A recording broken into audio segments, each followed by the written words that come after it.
Dude, did you hear Ed Inzer's car? It's like just the left ear. How weird is Yeah, that? It's in the left lane, it's just the left ear. yeah. Easy. Anyways. All right, well, guys, hey, welcome to episode 128 of the Drag Drive Repeat Show, presented by Summit Racing. Tonight, short circuit updates, who's coming, where we're going, and what we're doing. It's gonna be crazy. And Devin Vanderhoof, we're giving him 90 minutes. We're going to talk about his new S550 drag and drive build. We're going to talk about Goldstone's Corvette and Javelin, Cleetus Mullet, Motion Raceworks, Pumpkin Spice Mustang. And there's a really cool topic during the Detroit segment that I really want you guys to stick around for. That's probably sometime around 9 or 9:15 Eastern time tonight. So, or for the folks watching this later, a little more than an hour into the show. So, Mr. Eric White, hit that intro. Let's do this thing. All right, let's do it.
Mr. Eric, I want to talk to you about that intro video there. Did you see Tom Bailey change lanes? You saw Yes. that, right? Okay. Do you know that that's the only pass in drag and drive competition that car has made all year? I did not actually. That's interesting. How crazy is that? That is kind of wild. I didn't realize that until watching that right there. I was like, oh my God, it made one pass. And then, of course, at that point, he was going for fives at sick week. So he couldn't, he wasn't going to get it because they only got one pass on day one of sick week. So he parked that car and bought the car that he took the rest of the week in the exhibition stuff with Cleetus and then did it again in sick summer. So Yeah. kind of crazy. Yeah, that's interesting. I wonder. Obviously, it'll be back for sick week, but I wonder if Yeah. anything else. Yeah, surely he's got. I mean, dude, if he doesn't get it at sick week, I mean, he's got to be coming for sick summer or drag week. One of the two. He wants a 5 bad, just like everybody in that top level tier wants a 5-second pass. All right, sideline there, sideline. I don't know where we were going with that. Did see my mom in here, Miss Susan Goff, saying that she's excited about coming to the short circuit. Y'all, I have hosted more than 50 car events. Like literally hosted myself 50 car events. And this will be the first drag and drive that my mom's been to. She's been to it's maybe the first drag race she's been to a couple of my car shows and cruise night, things like that. But this will be the first drag and drive for her and her husband Will, and I'm gonna ruin them. So they don't have a like fast project car right now. They have my grandfather's, my mom's dad's 78 Toyota pickup. I guarantee that thing's going to be getting some kind of upgrades once they get home, or they're going to find some other car to build. So, Mama, you're welcome. I can't wait to see you. I can't wait to hang out. All right. Well, if you guys don't know, my name is Mike Narks. I'm the host of this show and the news that happens on Saturday mornings. I'm also addicted to drag and drive, bro. It's like it has engulfed my life this week. I've thought about nothing but the short circuit and how we're going to do this and how it's going to come about and what the future holds for this event and all that kind of stuff. So that's who I am. But y'all, my right hand man, Mr. Right here, Eric White, he's been busy as hell. Tell him what you got going on, dude. I am Eric White, co-host of the show and news. Typically everything drag drive repeat related, artwork, photos, the circuit, anything like that. But right now, as you guys know, I've been hammering away at 6 summer photos just posted before the show. I think it was part 5 of day 1 or something at Byron. So Yeah. we've got a couple more. I think there's 2 more parts to day 1 at Byron, and Dude, then you're we're crazy. moving on to route stops for day 1, and there's a ton of photos for that as well. So Yeah, bring it I on. Well, I can't wait. We're going to talk about that in a minute. How many the published photo count for Six Summer is insane already. yeah. Yeah. All right. Well, if you guys know, you've been around for a minute, you know that we love our race car friends around here. The biggest thing that helps us is you guys. Really, I'll tell you, I've spent some late nights this week. This time change ruins me for about a week, and so I've spent some late nights just working through stuff, man. I'm trying to get a ton of stuff ready for PRI and some big announcements we have there. And so it's just been this crazy chaos. And I just want to give a shout out to all of our race car friends and say thank you so much for. There's not an hour of the day that goes by that there's not somebody making a comment on something we've done. I just appreciate you guys so much, and y'all really do help keep us this thing moving along. And of course, our sponsors. We can't do this without them. Summit Racing, who's at SEMA and World Cup Finals right now. Taking on two different parts of the country. It's crazy. Deechworks, who's out at SEMA with a huge thing. Molly Motorsports, Driven Racing Oil, Howard's Cams. Big shout out to Luke B. Him and I message back and forth today. J-Wire Solutions. I love you, Jay. I can't wait to see you guys at PRI. AFCO Racing Products, Performer Built Transmissions, Car Chains 3D, and of course, Power Tube TV, WAF Racing, Sweet Patina with the best hand cleaning wipes on the market, and Racing Junk Classified 2 literally built out an entire drag and drive section just for us here in the drag and drive community. So appreciate all you guys doing all that stuff. Won't you answer that question for Aaron Roberts there? Yep, this will be, I think we got this a little bit later, but it is going to be booth 4611. So we are kind of down in the yellow main area, just down from Summit, actually right next to AFCO. Yep. Yeah, it's going to be awesome being there. Speaking of Summit, did you know that their speed legacy began in 1968, almost 60 years ago? One dude. One man startup. That's freaking awesome. Now it's the World Speed Shop, 4 facilities, 200 plus catalog editions. Summit fuels your passion, saves you money, delivers fast, and offers top-notch customer service for more than 1,500 brands. Make sure to download the Summit Racing mobile app for easy access to speed parts. Find them on Facebook, YouTube, TikTok, and Instagram, especially this week. Our boy Justin Wiedemann out there absolutely crushing it for Summit at SEMA right now. You can also tune into the On All Cylinders podcast, which had another episode drop yesterday for automotive discussions like what you got here. From humble origins to the social media lane, Summit Racing stands by your need for speed. And of course, you can find everything at summitracing.com or click on our website, and every Summit branded button takes you right through there with our affiliate link. So one thing we didn't really, I guess we really didn't notice until the last couple of weeks here, and you brought it to my attention, was Summit has like featured content creators. I don't know how we missed that.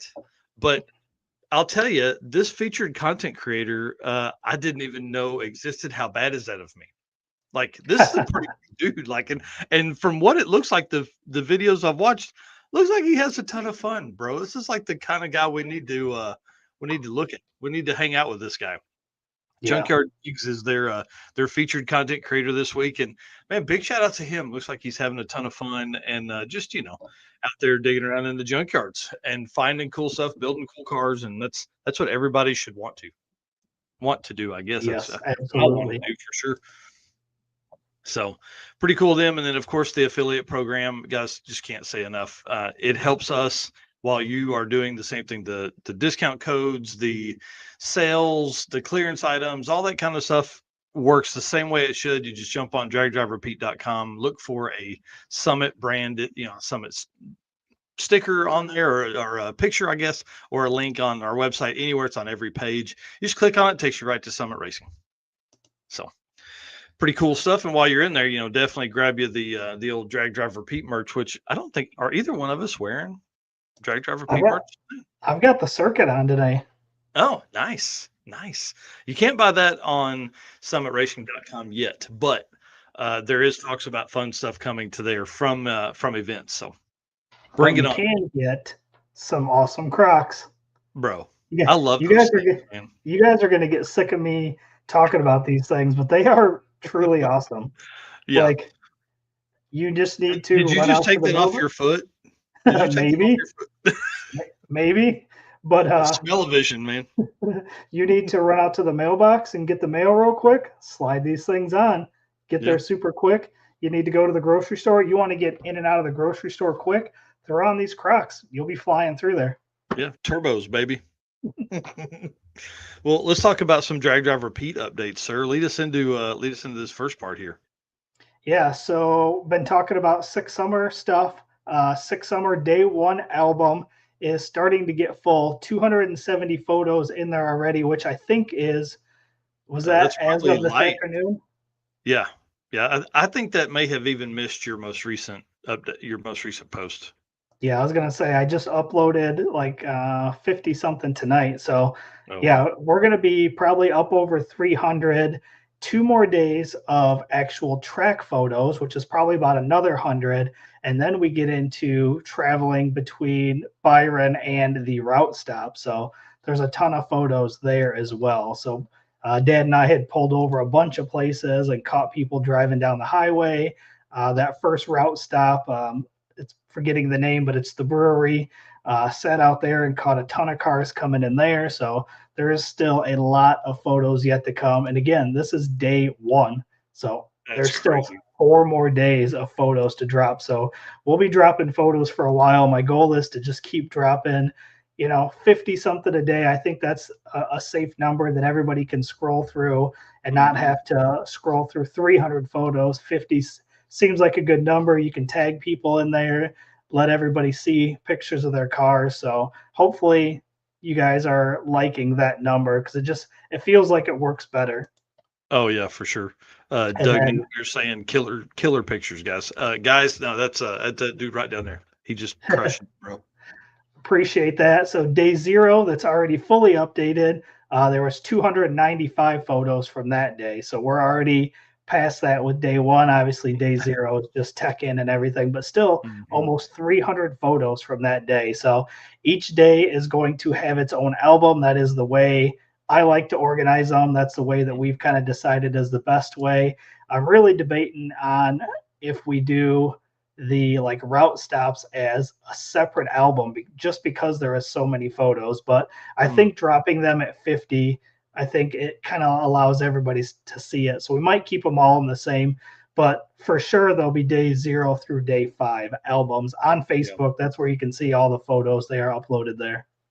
Yeah, I truly think if you're willing to do the time, I think it's probably best to split that up. You know, the drive and route days or route stops as their own album, just because man, there's a lot of times where folks are just looking for that piece, and that's you were the leader on that. That you were the driver behind the albums and all that stuff, and it really helps me as I'm going back looking for photos for whatever I'm posting about for Drag Drive Repeat. If I know that somebody was at Drag Week 2024, I can go back to Drag Week 2024 day 0 through 5 and I can scroll through just those photos instead of having to go through 5,000 photos that we've posted up since the last time since drag week last time. Now you got to go through. So we're one of the only folks that do that. I know 1320 does that, and it really helps a ton when you're trying to find that specific photo. It kind of helps save all that time. Plus,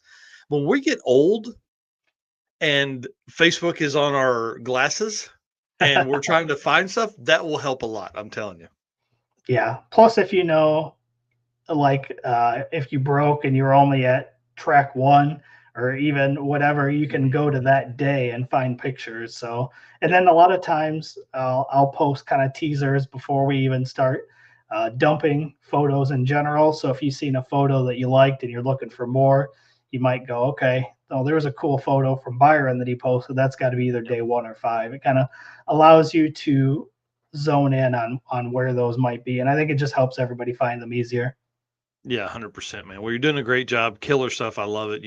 That's photos is not my thing. I'm a video guy, and you are crushing it on photos, and I'm not crushing it on videos. Got to get back to some of that after the short circuit. I promise y'all.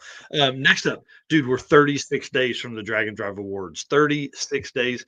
We have one more national level Dragon Drive event to run through, and then I'll be able to sit for tens of hours and sift through things to give away more than 20 different awards at the Dragon Drive Awards presented by Summit Racing.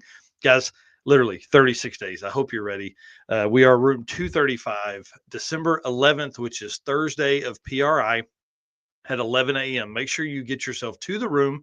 We've got space for about 100, which I think that would have been capacity last year. We were over capacity. Last year had some people standing in the hallway and stuff like that. Just go ahead and set a timer now. We have an event on Drag Drive Repeat. You can look at it there on Facebook, say you're going, and then that will alert you once time gets close. So that's kind of the best way, really, as of right now, until we have a better way to set a calendar reminder for people, is to follow it on Facebook. So as we get closer, my plan is to really begin kind of dropping some hints and things like the Dragon Drive Ambassador Awards. We do 3 of those because it's such a big area. Oh, Phil Balmaceda, hey, start that, and we'll talk about that in just a second for the short circuit. But this is a big deal to us, y'all. I mean, we invest a lot of money and time, hundreds and hundreds of hours go into the Dragon Drive Awards. All the stuff, the Dragon Drive World Championship, all the points and things like that go along with all that. All that culminates right there at the Dragon Drive Awards. An hour. It's wild that we spend hundreds of hours a year to spend an hour together and do that. But one thing, go ahead. I tell everybody now, download the PRI app. I think it's called PRI Show or My PRI. Mm-hmm. I can't remember. Download that. If you're going to be at PRI, you can kind of like bookmark what booths you want to attend, what events you want to go to. So, and then you'll get reminders ahead of time. So if there's, like the award ceremony, if there's like a, what do they call them? Like the teachings or the wherever you can go to. Mm-hmm. If you want to go to one of those, you can set an alert in there. So I highly recommend downloading that PRI app and start booking where you want to be, so you can kind of set your schedule for the week. Yeah. Well, and I love the planner because there's been so many times where you're just wandering around trying to find something. So this will be our 3rd year for this. Please put it on your calendar, y'all. It means a lot to us. Plus, it's like that last real opportunity for Drag and Drive folks to kind of all be in the same area together. So pretty awesome. Lamar Swindell, unless something crazy happens, dude, you got to be there because you got to accept your reward. So a lot of stuff coming up. We've had a lot of people, I didn't put this in the notes, we had a lot of people make nominations in the Molly Motorsports Toughest Roadside Repair. That's going to be another tough decision this year. Honorable mentions get talked about in the show, but only one winner. So if you've had something break on the side of the road and you fixed it and you made it and you finished the week, talk to us. We want to know about it. All right, so let's see. What do we got here? Oh, the other thing, did I put? Yes, perfect. Okay, so booth 4611, Aaron Roberts asked about it earlier. This is twofold. So one, we have an exhibitor booth. We have to do that to get a room, but this really kind of gives a good spot, especially where we're located, for people to come in and hang out with us and talk and all that kind of stuff. So booth 4611, we're right next to AFCO Racing Products. We're literally a row and a half over from Summit Racing. So it's going to be very easy for everybody to find us. We have a 10 by 20 booth this year, and we are partnering up with WAF Racing. So I think it's going to be really cool having so many people come through because, dude, Chris was blown away last year at how many people, one, came by our booth, but then two, like how many people were interested in his stuff. Yeah. So that's why he signed up. So we're looking at, if you missed the opportunity this year to come in and do a booth with us as one of our partners, definitely talk to us about next year. I'm willing to go to a 10 by 30. That was our original plan, was to go 10 by 30 and then really kind of separate it up into like 4 different areas. But our plan is to bring a table and some chairs and hang out and do live streams like we always have been. So booth 4611, if you have a story to tell, we need to know now, because we need to start scheduling those out. We want to promote that. We want to put that on the schedule for PRI under special guest appearances, things like that. So if you have that kind of stuff, do it. If you have access to David Freiberger, we would love to have him come to the booth. David Freiberger, booth 4611. We want you, buddy. We want to talk about the early days of Drag and Drive and what you think about the growth since then.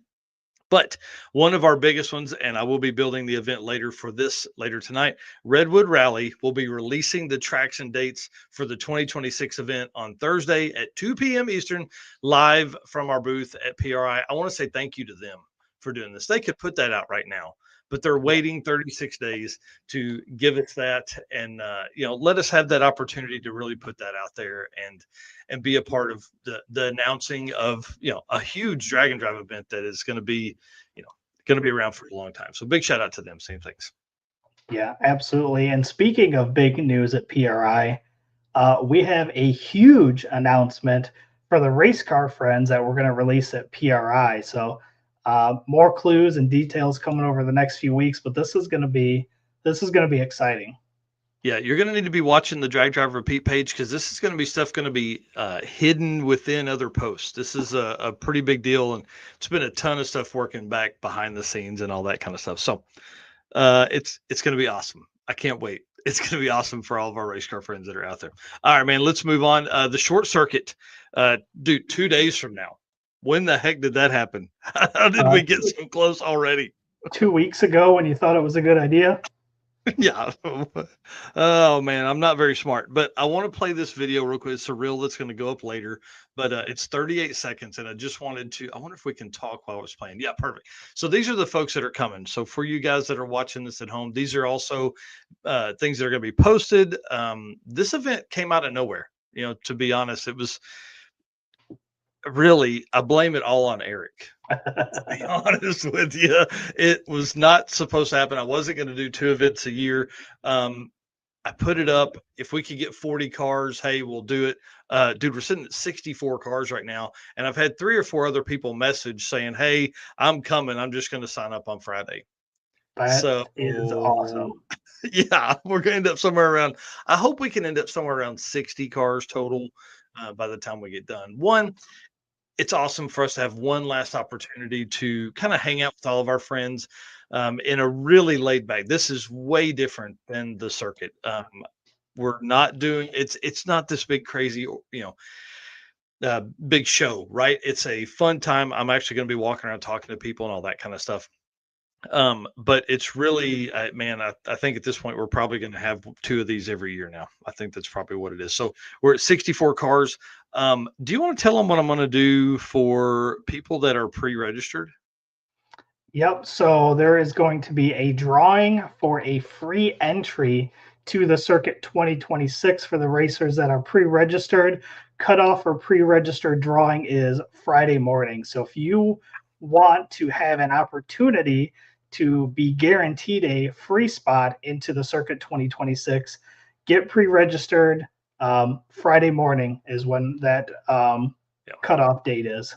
So that gives people like 36 hours from right now to do that if they want to, or maybe 54 hours, whatever, 60 hours from right now to do that if they want to. I highly recommend it. One, it's just going to be so much easier when you get to the gate. Once you get through the gate, we'll be able to do all the easy stuff and get wristbands and all that kind of stuff. But for the folks that don't pre-register, that is completely fine too. We're going to take you up until 8 p.m. Friday night. You will actually pay your tech card entry and your co-pilot entry at the gate, and then I'll just discount that from your entry for this short circuit. So it'll be easy. Don't worry about paying 2 days. Don't worry about paying the full thing at the gate. You'll just pay there. And then route stops, I want to give an update. I dropped that list the other day in the short circuit Facebook event. The Auto Museum, look, let's support these guys. They're trying to do good things for the automotive deal. So a museum is always good. It's a great route stop. But for the first 25 folks, I bought decals today to support the museum. They're giving us a discounted tour. And the first 25 people, I don't know what we're going to even be taking pictures of yet, but selfies in front of insert item here will be given, a decal from the museum. It's not anything crazy. It's a $2 decal, but hey, let's help them. Let's support them as much as we can. And then some crazy person today messaged me asking if he could do a double entry for 2 classes. You guys are crazy. You're crazy. So I said yes. Yes, you can do 2. You can double enter. That's fine by me. It's going to be $50 more. So it's going to be $200 total. And this is where it gets tough. You have to submit 4 passes each day. 4 passes per class entered. So you're going to have 2 on Friday for one class, another 2 on Friday for that class, and then 4 more on Saturday. So 8 passes total. I just completely butchered the way I explained that, but you're going to have to. It's basically going to be 2 events for you with 1 drive, just because look, you're crazy already, so you're not scared of making passes already. So eight passes submitted total. Make as many as you want or can, but you're going to have to submit 8 passes total to do double entry. So, anyways, I hope you're all happy.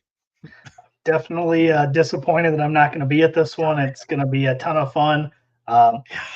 This literally came up, and by the time you had everything planned out, the date was already set and just couldn't make it. But I think you guys are going to have a ton of fun. So enjoy it for sure. And this one here, I think, just to kind of talk about it for a second, really is it came about because of the photos you posted. It came about because it was fun, but then also the track already had a Friday test and tune planned and a Saturday, what was then a test and tune / gambler race. So it's a very easy way to slide us in. Plus, it's going to help the track a ton.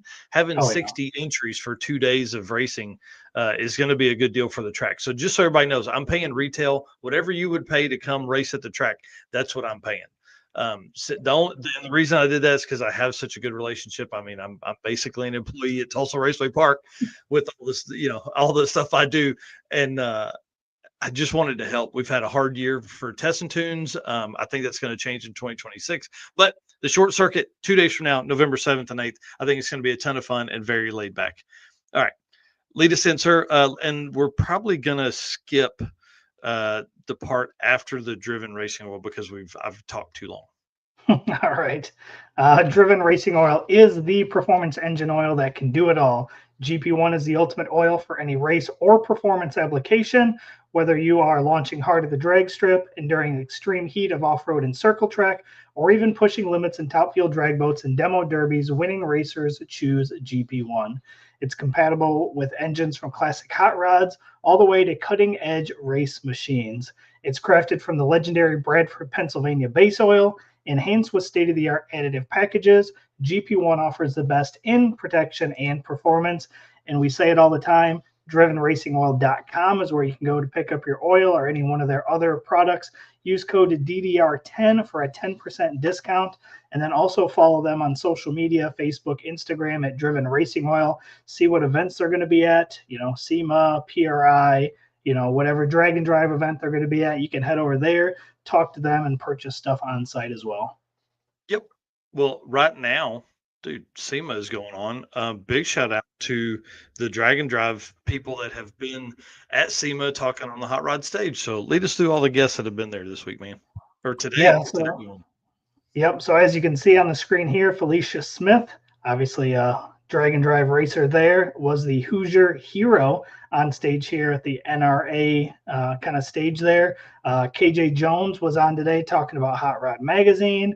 Mike Galemi, Lonnie Grimm, sorry. Man, there's just a ton of drag and drive people all over the place at SEMA, and we're going to see a bunch of them at PRI, which is awesome. Yep. I didn't listen to the Lonnie Grimm part, but I did listen to Mike Galemi, and he talked about Hot Rod Drag Week quite a bit in that and the growth of the sport. And of course, Brian Lone's doing the interviewing. They kind of went over all that stuff as they went. Yeah. So NHRA on YouTube is the place to find that. Yep, absolutely. All right. And then 4 events left for 2025. It seems weird. 2 in the US and then 2 in Australia. We got Road Trip Drag Challenge coming up 2 days from now, really probably a day and a half, starting at Lakeside, Warwick, and then Willowbank there for them. Be their 3rd event of the year. Yeah, pretty wild. Also, November 7th, we've already talked about the short circuit at Tulsa Raceway Park. So 2 days from now. Yep. And then Southeast Street and Yeet, of course, after that. We're going to have Devin on here in a minute. And I have a ton of notes for him, but maybe the last segment we're going to talk about Street and Yeet. There's a lot of cool stuff we're going to talk to him about. So I'm excited. That's November 11th through 15th, Shady Side Dragway, and kind of all in that North Carolina, South Carolina area. Yep, and then rounding out November is the Central Victorian Drag and Drive number 2. This is November 13th through 15th at Charleston Airstrip in Victoria, Australia. So again, an airstrip is a little unique, but when you don't have as many tracks out there, you get creative. Mm-hmm. That is for sure. And then the last little bit here, November 2nd. Sorry, I'm on the wrong screen here. November 2nd, East Coast Dragon Drive, the event that happens in the northeast part of the country for Canada. There, I think it's just north of Detroit. Actually, they confirmed they are hosting a 2026 event. I'm adding it to the 2026 Dragon Drive list, but I don't have a date at all. So I'm going to use their date from 2025 and kind of put it in that area there. So he says the 2025 event was a great success. Thank you to everyone who participated and supported. The 2026 event is coming together and just waiting on a date from the track. Going to change up some of the classes, so stay tuned for updates. Registration will open once a date is confirmed.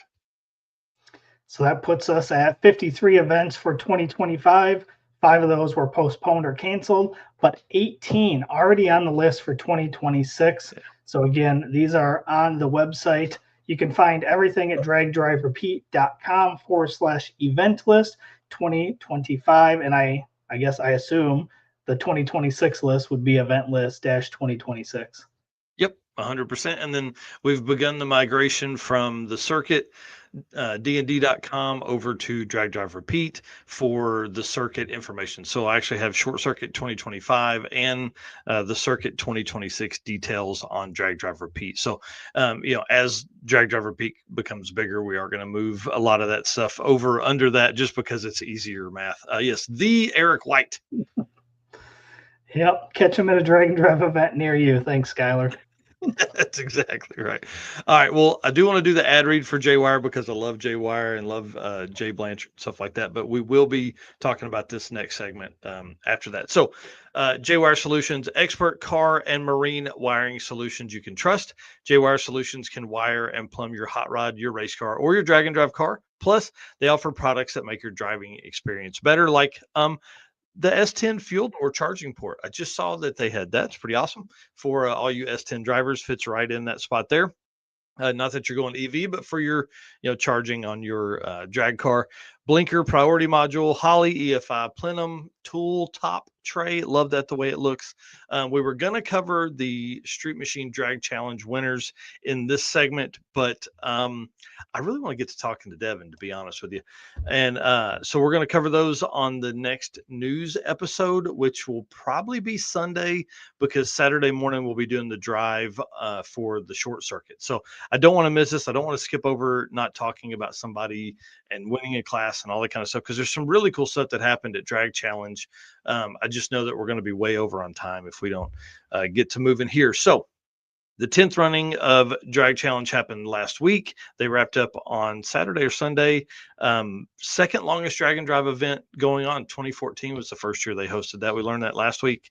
And so this is going to be kind of fun, but we'll have to talk about it after the show when we're going to do the news episode on that. I don't feel like we can do it Friday because it's too soon, but maybe we do it Sunday morning. I don't know. We'll find out.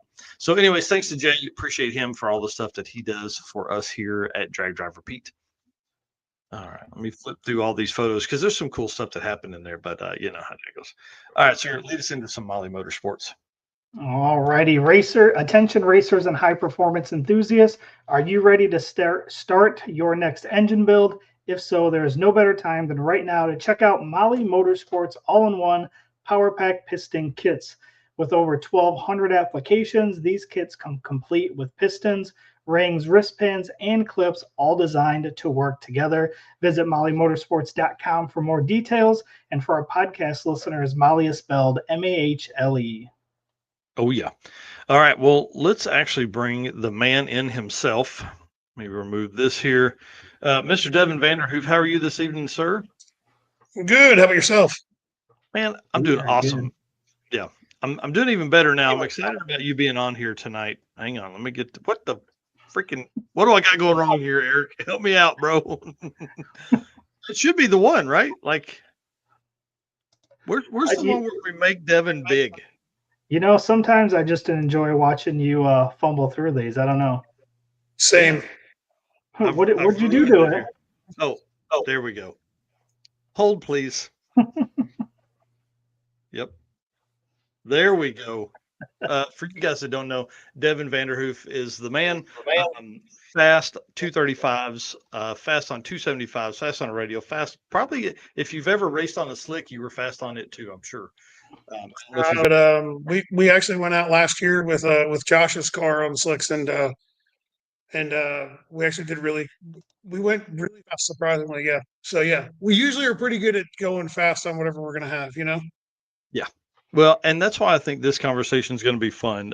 The first thing I want to talk about though is the new build, but I want to give you a second to kind of give us some history of the white car, the convertible, and then kind of how this whole thing came about, and then we're going to go into some photos. Okay. So I bought the convertible, I think like 17 years ago, and 17 or 18 years ago, bought it with a blown up motor, drove it around, and like it evolved over the years. You add this, that, and the other, and it gets faster and faster, and it progressed to the point where it was starting to become like a race car, like a high horsepowered street car / race car, whatever you want to call it, and we had a lot of fun with it, and it started to turn more into race car than street car, but it was always going to be a street car to me, no matter what. It has to be. If I'm going to own it, it has to be a street car. So, and everybody's got a different definition of that, but me, like, if you hop in it and we can go to dinner, you know what I mean? I'm happy. So, but anyway, we did pretty good with that car in the heads up drag race type stuff locally throughout the southeast. We did a lot of the streetcar races with it.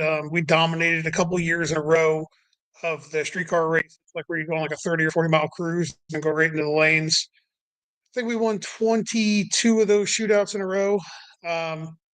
So that, kind of nobody really liked me then. Because we won everything. Then kind of turned my eye to Dragon Drive, and I'll be honest, when I first looked at it, I was like, man, I don't know if this is really for me.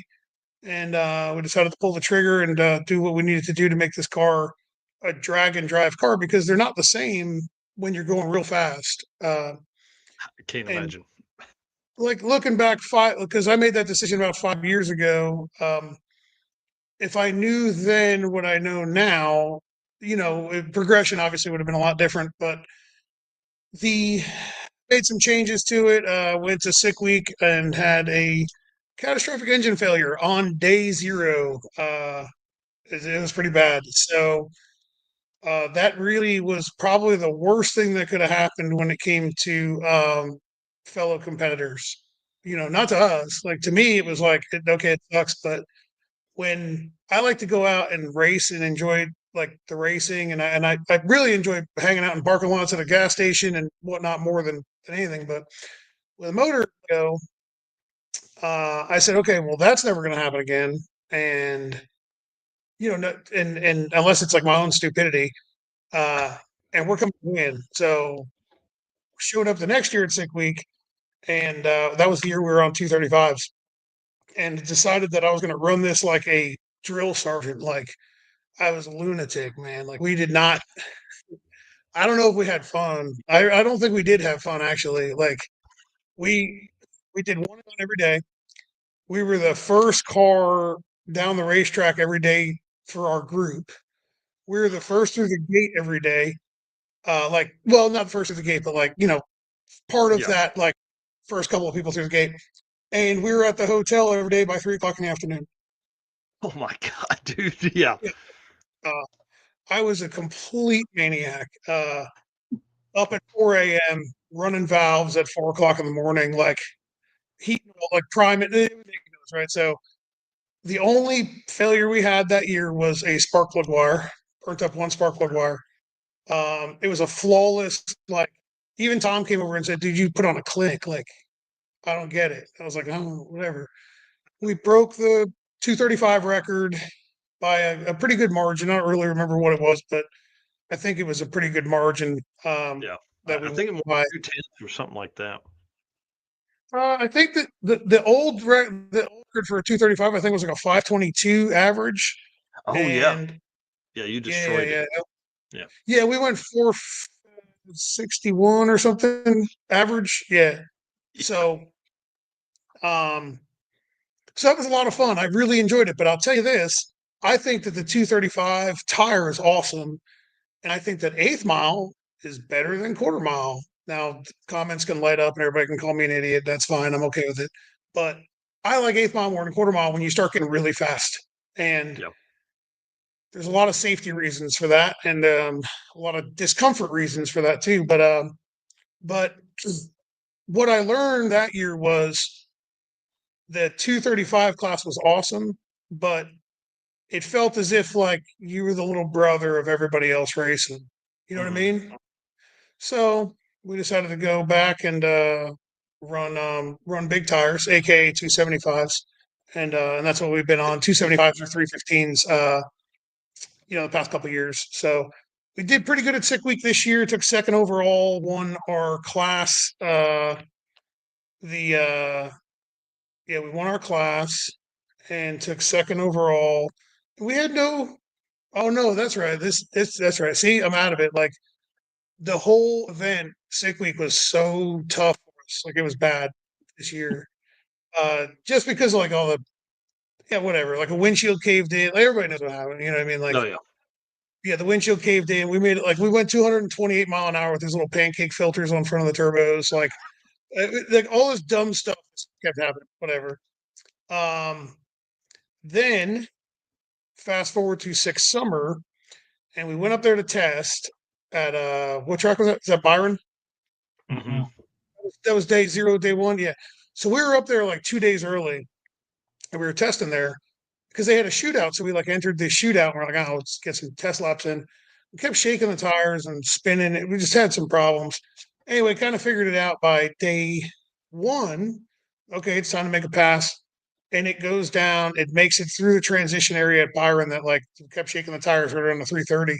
And it made it through. And like right before the finish line, roof rips off. It's like, come on. You know what I mean? Like, come on.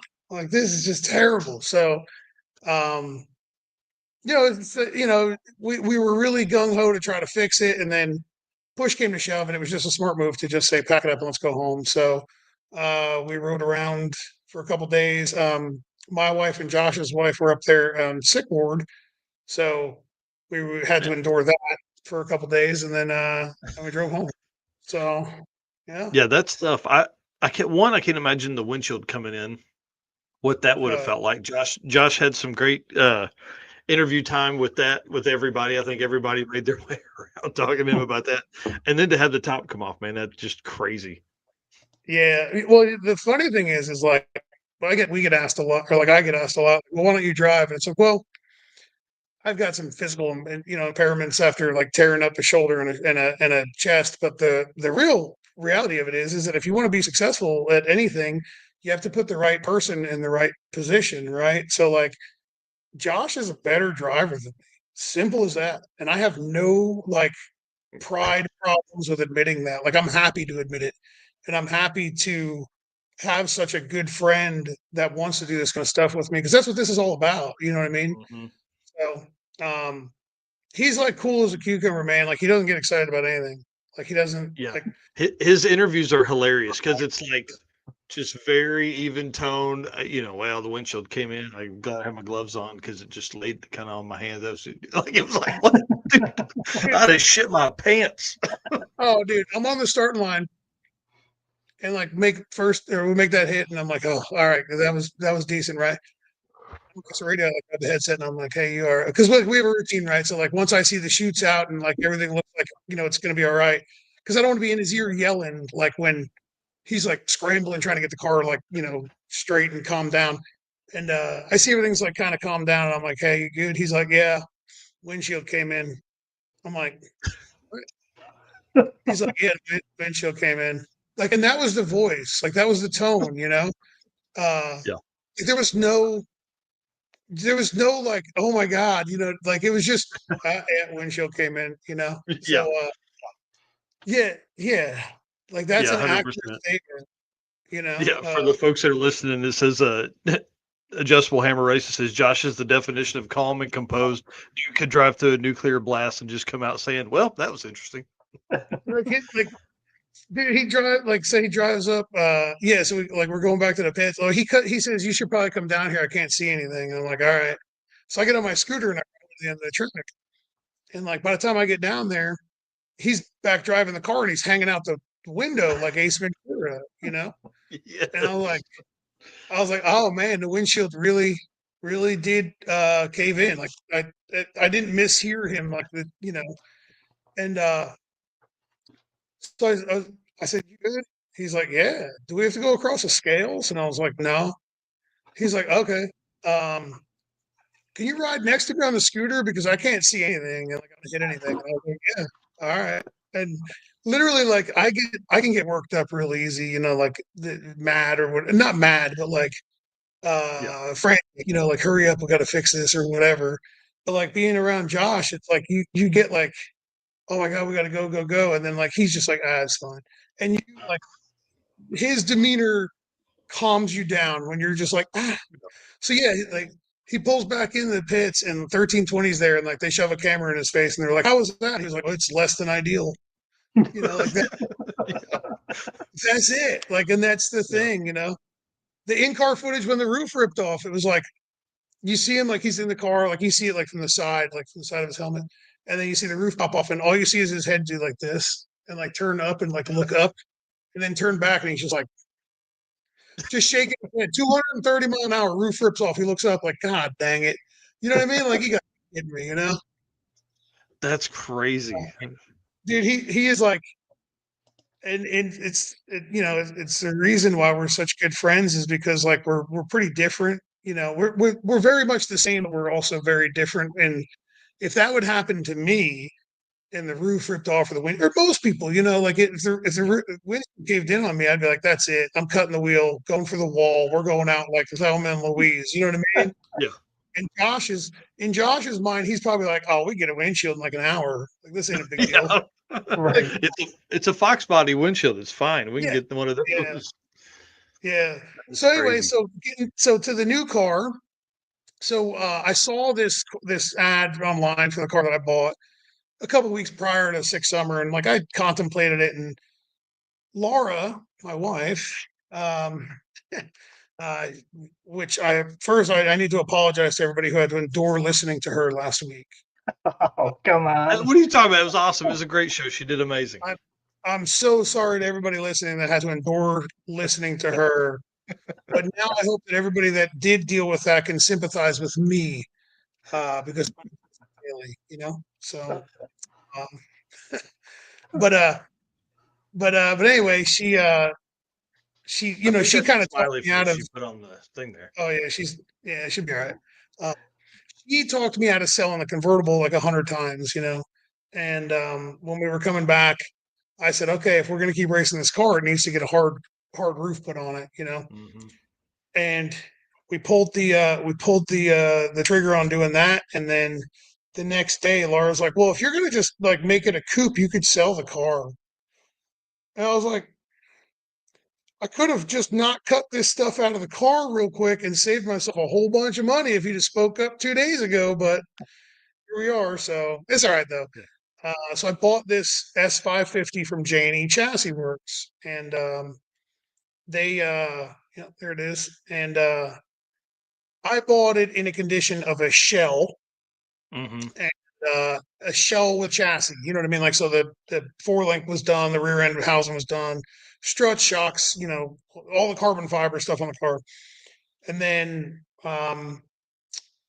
pulled it. The reason that this car, I guess for some people that are watching or listening, they may not know, like, well, why would you go from one Mustang to another?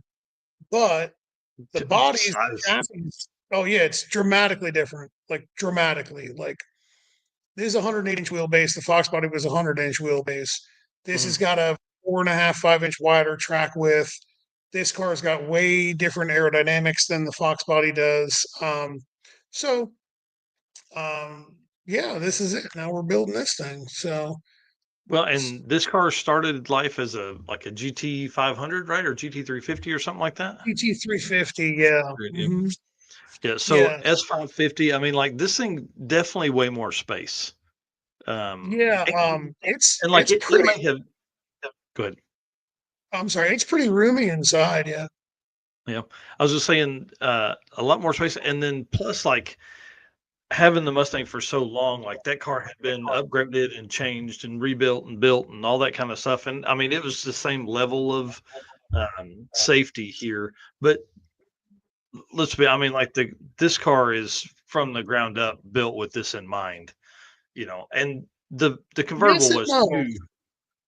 Yes and no. See, like a lot of people don't know, but like when we've redone the convertible to like stripped powder, like stripped, blasted, and redid the chassis in the car, and then like Mm, powder coated the entire car. Like so, so like the two builds are pretty similar, honestly. The only real main difference, like especially in that picture you're looking at there, is um, this has got strut cups where the convertible had factory front frame rails mm.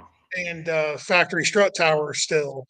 Um, but with these cars, the strut towers are huge in these things, and the frame, like where we're going in the classes we're going to race, like it doesn't even matter. You know what I mean? So I was just like, screw it, who cares? We'll just run with this. Hmm. So, and we could always do what a couple other people that have done with like S197s and S550s, and they like Zeus on a piece of like steel that looks like a strut tower over top of their strut cup. Yeah. Yeah, So, at but, this point, what that is one thing that's good about drag and drive is like we're still in an area of the part here where it's not just ruled to death. Like unlimited's pretty wide open to whatever you want to bring. yeah, like you could show up with whatever you want unlimited. This car wouldn't. This car would also be legal for with a front end change. It'd be legal for or a grill change, I should say. The new grill would make it legal for unlimited iron Oh with a wow. 3,000 pound. Yeah, with 3,000 pounds minimum weight. But we're gonna run the unlimited class with this thing because the there's a lot. There's just no point in trying to like I don't want to race backwards. You know what I mean? Mhm. So I like the push. Like this year, like 2026, we've got some like killers coming. You know what I mean? Like there's some really fast cars, and a bunch of them are my customers. So like I have to beat them. Um, I'm just kidding. Um, No, you're but not. no, I'm not. Really, it's Goldstone that I'm really only talking about. But uh, but Yeah. the this car is really just kind of built around the idea of we're going to this is purpose built as purpose built as it's going to get for what we want to do. It'll be a little bit heavier than if we were to make it like a full blown race car that can survive a dragon, but I didn't want that. I wanted to still keep that ability. Like there's two different levels of treatability when it comes to race cars. There's the we can endure and we can deal with it, and it's going to suck. Or there's the we can endure and deal with this, but it's actually going to have some kind of creature comforts and not be that. And I wanted to be on the not that terrible side of things. So, Yeah, we could 100%. probably save about 50 to 60 pounds out of it if we decided that we were just going to deal with misery. You know what I mean? But I didn't want that. Well, tell us a little bit about powertrain that's going to be in this one. So the engine is from Par Race Engines. It's a 557 cubic inch big block Chevrolet, and it is powered by a pair of HPT turbos. I'd tell you how big they are, but I don't remember. I think they're They're either 67s. no. They're well. I'll be honest about it. I just can't remember what they are. They're either 88s or 94s. I don't remember what we did. I've been fried lately, so I'm pretty sure they're 94s now. Uh, the man that can't root shooter electrocute. That's funny. Uh, so uh, it's got a pair of HPT turbos. Behind that is a close ratio 3-speed lockup transmission from Rossler. And one of the most critical parts of the entire car is the torque converter from Cameron's Torque Converter Services in Columbia, South Carolina. I've always used them, and I always will use them. And I say that I really mean that. That's one of the most critical parts of a car. Like the torque converter is for an automatic is like, one of the most critical parts. Rear end is a 9-inch Fab 9-inch Mark Williams center section, and then what else? That's all electronics, of course. All EFI. That's what we do for a living. Yeah. Um, Big shout out to Matt at Performance Fab for putting out the videos surrounding this, dude. It was really fun to watch. I like that nerdy shit, and he was kind of digging into that. Pretty cool. Yeah. Matt does. So the guys at J&E Chassis Works up in Michigan built the car as a roller, as a race car. Then Matt took what he had there, or what we have there, and turned it into what I wanted. That's the thing about like buying a car that's already done. You have to understand that it's not really already done if it's not exactly what you want, So because I've been through so many different renditions with my old car, I learned that if we just don't do it the way I want to do it right now, it costs me way more money in the future. So we're just doing it exactly how I wanted to do it now. So like even there's like a lot of really trick stuff that Matt did. Like even in that picture you got up right there, he tongue and grooved all the panels on the side of the transmission tunnel. So like it's a quarter of the amount of fasteners you need to remove them. Like he did a bang up job with the way everything's laid out. Like I had a lot of input as to what I wanted, but I don't know how to make it happen. You know what I mean? Like I'm the annoying customer who's like, yeah, make it awesome. I don't know how to do that. Just make it awesome. This is what I see in my mind, but you need to Yeah. figure out what that means.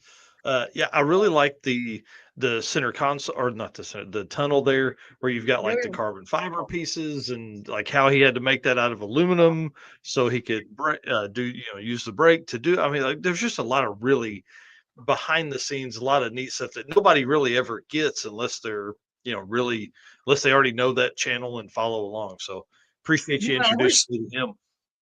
I wish everybody would go subscribe to his channel because it's awesome. Like he does unbelievably good work. And I'm actually like partially responsible for him having like a YouTube channel because I pushed him to it. I said, man, you're a killer. Like, why doesn't everybody know who you are? Like, and that's the thing. Like the best fabricators and the best chassis guys, like like sometimes, you hear the big names all the time. But there's guys out there that are in their shop that are building amazing stuff that nobody's ever heard of because they just stay busy from word of mouth. Well, and they don't have time to record and edit. I mean, that's what my brother runs into. He does a lot of really cool stuff, but doesn't have time to record and edit. Yeah. It's recording and editing is a big job. Laura does that for us now, because I'm not doing it. But well, I mean, let's be honest. There's more important stuff that you need to be getting your hands on. Like bringing Goldstone's cars. Oh God, yeah. So we did his Corvette, the Batmobile. That's what we called it. I don't. I think it fits. Yeah. So we did the Corvette, and that was a tough job, just because that car. If people look at that car, or people look at these cars and they go like, because we wire, like, so what we do for a living, if anybody doesn't know, we wire, we plumb, and we tune cars. That's what we do. We sell lots of parts, and we do a lot of customer care, customer service with like high end electronic or any electronics really that we sell.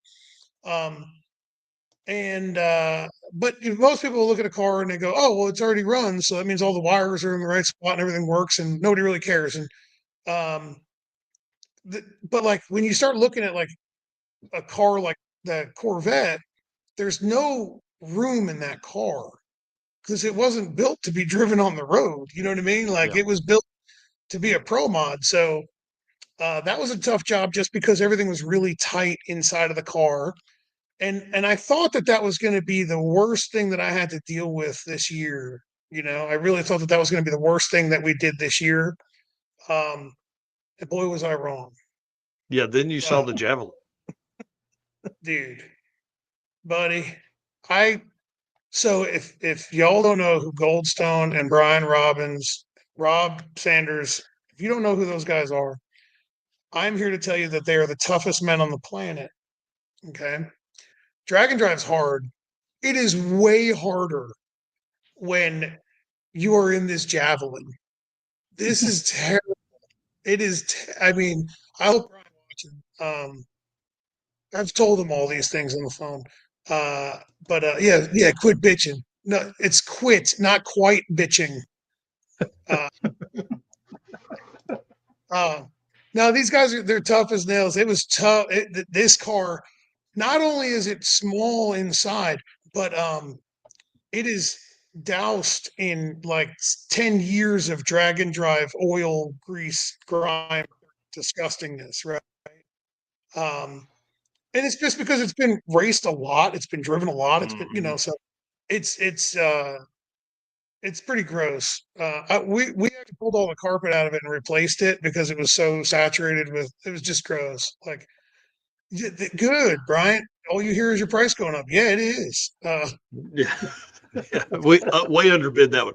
The one thing Yeah, that's really cool about this car to me is the again another car that was over at Matt that he featured on his channel where he built the headers and stuff. Dude, yeah, you would have never thought about that because those guys race that thing all the time. But even Bryant said in a text message back and forth to me that he's like the car had just we had repaired stuff for so long because there was no downtime for that car. They always had to get it yeah, ready for, I mean, they've done 5 events this year. Like yeah, there's no downtime. So it's going to be kind of cool to see.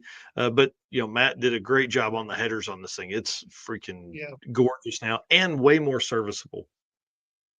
Yeah. So I remember like when I first met Brian, uh they were welding those headers back together on at the track. It's like, oh, y'all are gluttons for punishment. And Brian, I didn't know him or nothing, and they kind of just looked at me like, "What are you new here?" I was like, "Well, I guess I am." Yeah, Uh, but after getting to know them, and then after working on the cars for Bryant, I'm telling you, like we're redoing the plumbing on this car as well. Like these dudes are tough as nails to deal with this BS. Like Hmm. I'm telling you, like there's no chance that this thing would have been raced if I owned it the way it was before we started doing. Like there's just no way. Like there's just I couldn't do it. So and they're tough as nails, man. And like and obviously, they know how to make it work and to survive. And most of that I think comes from um their ability to not quit, you know. Yeah. So Yeah, they definitely don't have any quit in them. The Miltech channel on here asking, are those radials on there? Yes, they are. they are, yeah. So Bryant decided that he was going to convert this car over to radials and be a man. So I yeah, can't wait to see this thing go down on some radials, dude. yeah, yeah. Um, to be honest, the bones of this car they're good. Like they're nice. Like they're good. Like for how long they've been racing this car, like we were really anticipating like we're going to find stuff all over it that's just problematic because not that we do anything with chassis or anything because I don't do that for a living because I don't know how I don't weld. We don't do any of that kind of stuff. But we're all over every nook and cranny of somebody's car. So like as we find stuff with anybody's car, we just jot down a note and say like, hey, this is a to-do list. You should probably address this, or our opinion is address that. And and we find stuff on every car, where you're like, I'd probably look at this, even though it's out of our wheelhouse. Like, I think you should look at this. It's just like kind of a suggestion. And surprisingly, besides strip the car down to bare chassis, powder, sandblast the entire thing, get all the oil out of it, and then repaint it. That's what I'd really like to do. But but other than that, no, it's they're gonna be back out racing and rocking in this thing in no time. So that's if he wants to take this car out instead of the Corvette. Yeah, I mean, talk about a decision to make. Damn, that'd be tough. Yeah. Well, the good news is that they look very similar, right? So like you probably can't tell. Like I mean, if he goes out like late at night, just loads one up, he might not be able to tell which one's which. Yeah. They went testing the Cor. I'm sure everybody saw it, but they went testing the Corvette and it was rolling. If dude, Fast. 594 or something like that. Yeah, Insane. yeah. Unlike the third hit or something when they were trying, So like that's pretty good. They're Well, and uh, the great thing about that pass was that they literally had not changed much. They fixed a couple things that had happened during drag week and then went out basically on the same tune up and went 594. They were like, we needed 3 more passes and we'd have been there yep, on drag week. So yeah. No, it's pretty that exciting. car, yeah, that car rolls. That car flies. They're like to me, his last name's Goldstone, but I've always considered kind of like recently in the past like couple of years, I've considered him the gold standard for drag and drive. Like really, like he is, like he's um and He's the man. that I mean you can't argue with the results, you know what I mean? Yep. Like there's other people that have been faster, you know what I mean? There's other people that hold records or there's other people that have won different events, but the reality of it is that he's got the most wins under his belt than anybody. hmm Well, I He's mean, got the just most miles under his belt than anybody. he has 11 guitars from drag Yeah, week or sick events.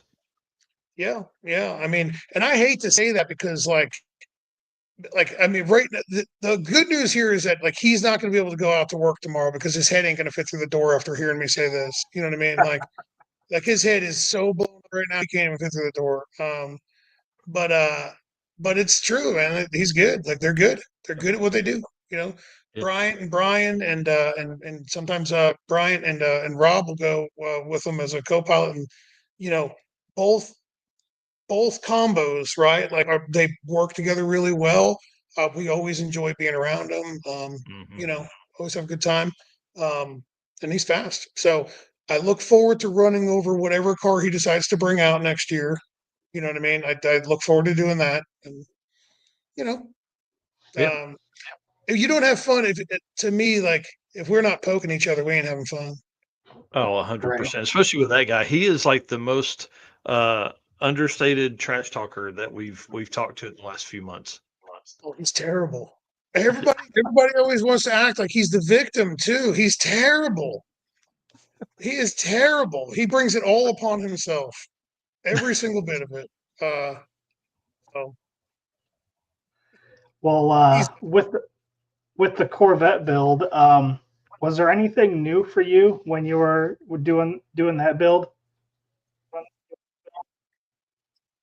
um no, not anything out of the ordinary for us. No. I mean, we try to treat just about every single car the same. Like, obviously every car is a little different because they're laid out different and the customer has different end goals. But like Corvette was, as funny as this sounds, the Corvette was just your typical 24 injector, twin turbo, big block, combo, dual fuel systems, and a four-way camera system.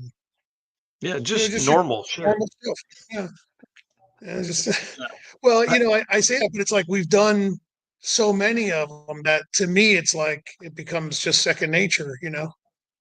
Yeah. Well, we see more folks go to that camera instead of mirror setup. Like Nick Cryer has that on his hot rod, and now Goldstone. I don't know of any other cars in Drag and Drive with the camera mirror though. In the mirror, with the up on like the windshield. Yeah, like where like for Goldstones, you turn the blinker on, it shows your like a late model Yeah, Chevrolet truck or yeah, whatever. yeah, yeah. I think so. I mean, my convertible had head restraint or like head containment seats. You couldn't see out of, and you couldn't see past trailer out of the little mirrors. Plus, the convertible like to shake the tires a little bit and then knock the mirror glass out of the mirrors. So like we'd lose the mirrors, like on day one. So that was always fun. Driving down the road and like the mirror out, like, is that? Can you see? You know what I mean? Like, but but the cameras work really good, man. They really do. Like it's nice. When I when I set it up on my car, I put the forward facing camera on the back of the trailer so Mm, that when you're driving down the road, the forward facing camera is on the screen, like the main screen all the time. but it's pointing backwards. So like I found that to be rather useful. Mm-hmm. We did Goldstone's Corvette like that, I believe, as well. No, we pointed the camera forward. No, I think we pointed the camera forward because he wanted. Well, and probably forward because I mean, dude, as long and Yeah, skinny as that front end, yeah, you'd have trouble. Yeah, Laura says yeah, Devin had yeah. mirrors for days. Oh yeah. We had Like, new owner of the car got like, well, he doesn't have mirrors on the doors anymore, but like the new owner of the car got like a box of if you need mirror glass, like there's tons of it. Here you go. So. That's awesome. But yeah, the Corvette to me was just like another like badass drag and drive car, fully featured. You know what I mean? Like we do them. I know, like outside looking in, you look at that car and you go, "God dang, it's hit the mirror, or you hit the turn signals, and like everything's automated, and there's an indicator on the dash, and there's the big screen lights up and shows you the left side or the right side." Um, the We've done so many of them that it comes second nature to us. So. Mm-hmm.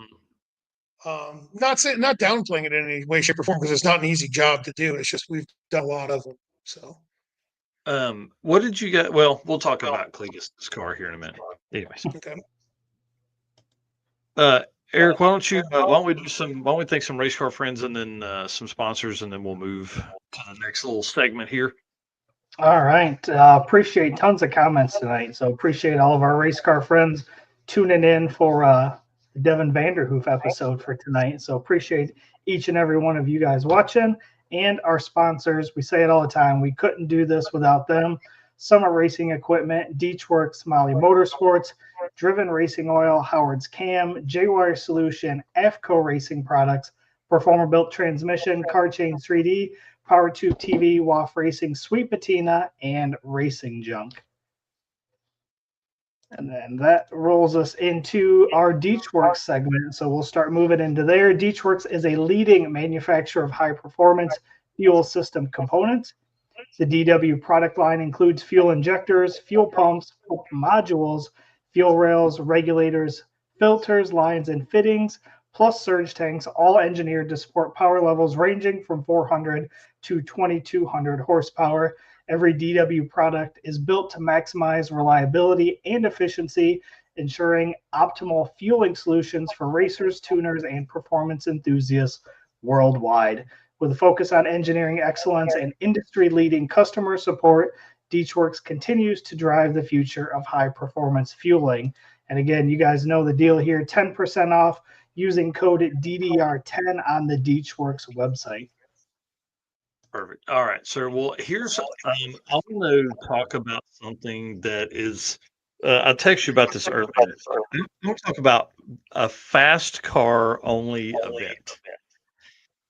We last year this kind of circled around a little bit. Everybody had their own thoughts and stuff like that. But I really feel like the point we're getting to now within Drag and Drive, like, could we have a fast car only event? Limit the number of cars. Kind of World Cup finals is this week. It kind of re-sparked this thought I had. Those guys, they have to prove the times they ran, right? Like that's how World Cup works. Is that? Yep. Yeah. Like, could we see something like this in the near future? I know you're a fast guy and you like to race against fast guys. Like, is that something you'd want to you could see in the future? So I've been thinking about this for a long time, and I haven't been thinking about just a fast car only drag and drive. I've been thinking about a way to I've been trying to come up with a way in my mind to make both sides of it happy, right? The super fast guys, we want to be on the racetrack first because I don't care about weather. If you go to a good racetrack and they prep the racetrack properly, if it's 50 degrees or whatever, it doesn't matter. I want to be on the racetrack before 300 other cars that are going to destroy the racetrack get on it. That's what I want, right? Mm-hmm. The other 300 cars, if you have 400 cars there, there's 100 cars or maybe a little more that really need a really good surface. There's a 70% of the cars that don't need an unbelievably killer surface, and in all reality, those 70% of cars that don't need a killer surface, what they're on for a drag and drive is probably better than the normal like Wednesday night test and tune or something. You know what I mean? So like they're already leveled up as it is, So how do you get the really fast cars and the fast cars and the medium and the slower cars to make everybody happy. I thought to do a split day. So like say you ran 0 for the fast cars is on Sunday, right? Day 1 for the fast cars is on Monday. Day 0 for the slower cars is on Monday. Mm. They basically just followed each other, right? So like track 1 for fast cars is on Monday. Track 1 for slower cars is on Tuesday. You know what I mean? So like, Mm-hmm. but it turns into like you need 2 sets of staff. Then the Yeah. other thought, like when you text me earlier and you're like, man, what about a fast car only drag and drive? You call it like the high rollers or something like that, or whatever you want it to do, because it's expensive. It's going to have to be. Yeah. Um, I mean, I Well, don't know how so you. so here's my, and this again, just shit I'm running through my brain, and I feel like you're a good conversation for this because you're front running. But like 100 cars, 120 cars, maybe. It's not, it's not about a big experience. It truly is about finding the fastest street car, which is what Drag Week was in the beginning.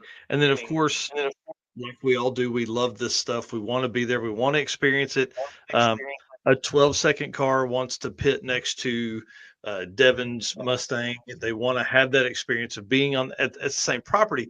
But to legit find the quickest car anymore, there's been a lot of conversations of, man, maybe there is another 7-second car that just couldn't type his credit card information in quick enough, and he missed out because of that. But Yeah, like, that's a how do bummer. we get those guys? And like, is it even fathomable? Who knows? Like, we're in a point where we are now entering the third decade of Drag and Drive. The first decade was one event. The second decade was now 50 events this last year, 48 events hosted this last year. What's the next time? Like, Eric and I had joked about a slow car only event. Yeah, 10 seconds and slower, and let those guys battle it out for a bunch of stuff. But I for sure. really, this fastest streetcar deal, finding that, I think you probably have to open it up to 100, but 80 or 100 miles a day, like, it doesn't take a 300-mile day to prove it. I think this could be really, really fun if we had somebody that really wanted to dive into some. I mean, because it's going to piss a lot of people off. But I think if Well, you I ran mean, like World Cup, you could do invite only. You could do, hey, prove you got that kind of qualify. time. Well, for World Cup, you have to qualify. Like we've ran World Cup 2 years. And, I have no interest in really going back just because I can't handle um the cars checking the rods in the pits nonstop all day and night. I can't handle it. You know what I mean? Like the first year was great. The second year we were pitted in Rod Check Alley, and all I heard was Honda's limiter nonstop, and I was like, I'm done. I can't go back here anymore. I can't handle it. So, but World Cup is an awesome experience, and the thought process behind World Cup is we have a great racetrack, perfect time of year, great air. You know what I Hmm. mean? And this worldwide draw for spectators, right? So they said, "Hey, we could sell 10,000 racer tickets to this, but we can't handle 10,000 racers. So let's make everybody qualify. So you have to submit that like a video and a time slip of your car running whatever ET it is for the class that you're trying to enter. Then you have to register in time, kind of similar to the way Drag and Drive works. Is like, hey, registration opens up on this day. If you were there last year, you get early registration. But it sells out. Like all the classes sell out. The drag and drive, like a fast car only drag and drive would be cool. Split it up to maybe whatever 3 classes or something like that. Put qualifying brackets on them. Hey, we need to see. Like we need a faster than 650 pass out of you in order to qualify for this group. Faster than 7.0 for this group and faster than 750 for this group. You know what I mean? That would be Yeah, cool, but yeah. Derek's got a point. Yeah, he said, I love the idea. I love the idea. yeah. Like I'm all in. Like I'm all in. Yeah, right. Derek's saying trying to get the most, all the quickest drag and drive cars together at one event would be difficult at best. Some people don't have the same schedules, time off, want to travel. I agree with that 100%, and that's why this is conversational more for you and I. I think this could work because, like, I feel that top level racer would figure out that this isn't something that's like, hey, in 3 months we're going to put this on. This is a, hey, if you've done an event in the last 5 years, if you've been fast, if you still have a fast car, you're open to invitation. Kind of like what they do with their wild cards now for sick week. We continually see the average ET across the board go down at sick week. As you begin to do that, but we still have a lot of slowish cars at sick week. But at some point, I just feel like we got to have a king of the hill, man. Yeah, I would, like I'm with you. Like I agree. Like I would love to see something like that, but I think it would have to be in addition to, you know what I mean? Oh yeah, Um, 100%. Yeah, I don't want and to like, give up what we're doing, especially like what Sick does. They have a great, 270 cars were on Sick in the Sick ward. oh, yeah. So like, the way I would look at that is like Derek made a point about like you can't get all the quickest drag and drive cars. You can if you talk enough shit to them. Dude, look at Sick Week. There's 100 cars that are in the nines or quicker. I think Well, the thing is Eric, what was that the bump spot for Sick Week 100 this year? I don't even know. Yeah, I don't know. I don't remember. Know. Derek will probably know, but it was in the low to mid nines or maybe a low 10 or something like that. Well, what I'm saying is if you had 100 car, like if you had just nothing but the fastest cars in drag and drive, the if you had just the fastest cars in drag and drive show up, how much faster could they be? Because the whole deal with drag and drive is that you need to make it to the next day. There's 400 cars at a racetrack. You're trying to make a conservative, good effort on hit number one because you do not want to get shoved into all run, right? Yeah. So when we went to Sick Week this year, right, earlier this year, day one was like kind of a shit fest because the oil downs that happened, and then everybody only got one run. Well, we shook the tires at the 330 and coasted to a 7 like 130, right? Yeah.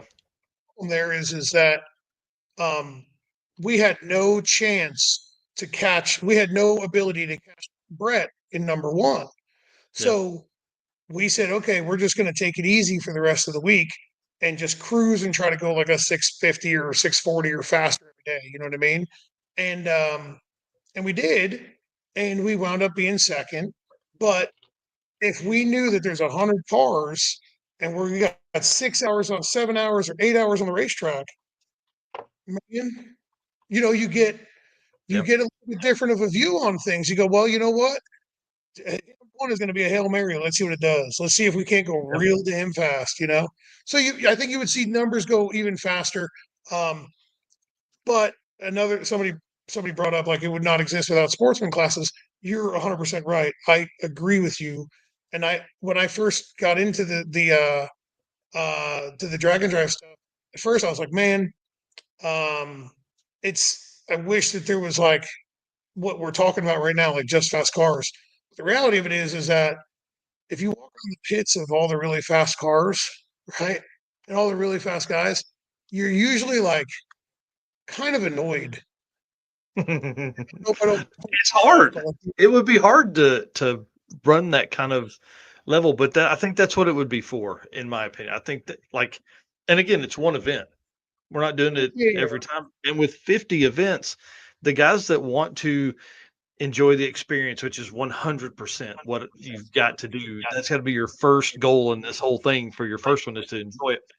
But for like proven fast cars, man, let's go. And what Sean Fink there talks about with money, it made me think. He mentions World Series of Pro Mod. Like, you could do an event like this within an event like World Series of Pro Mod or the Snowbirds or U.S. Nationals or something like that. because you could rate. I mean, it could be a 4-day event. It doesn't have to be the end of the world and 1,000 miles and all that stuff. Like you're trying to find the quickest streetcar. So quick Right. streetcars, I don't know. So to expand on like what I was saying about like if you walk around the pits, you'll get annoyed when you're around all the really fast cars because most of the really fast cars aren't really happy because Yeah.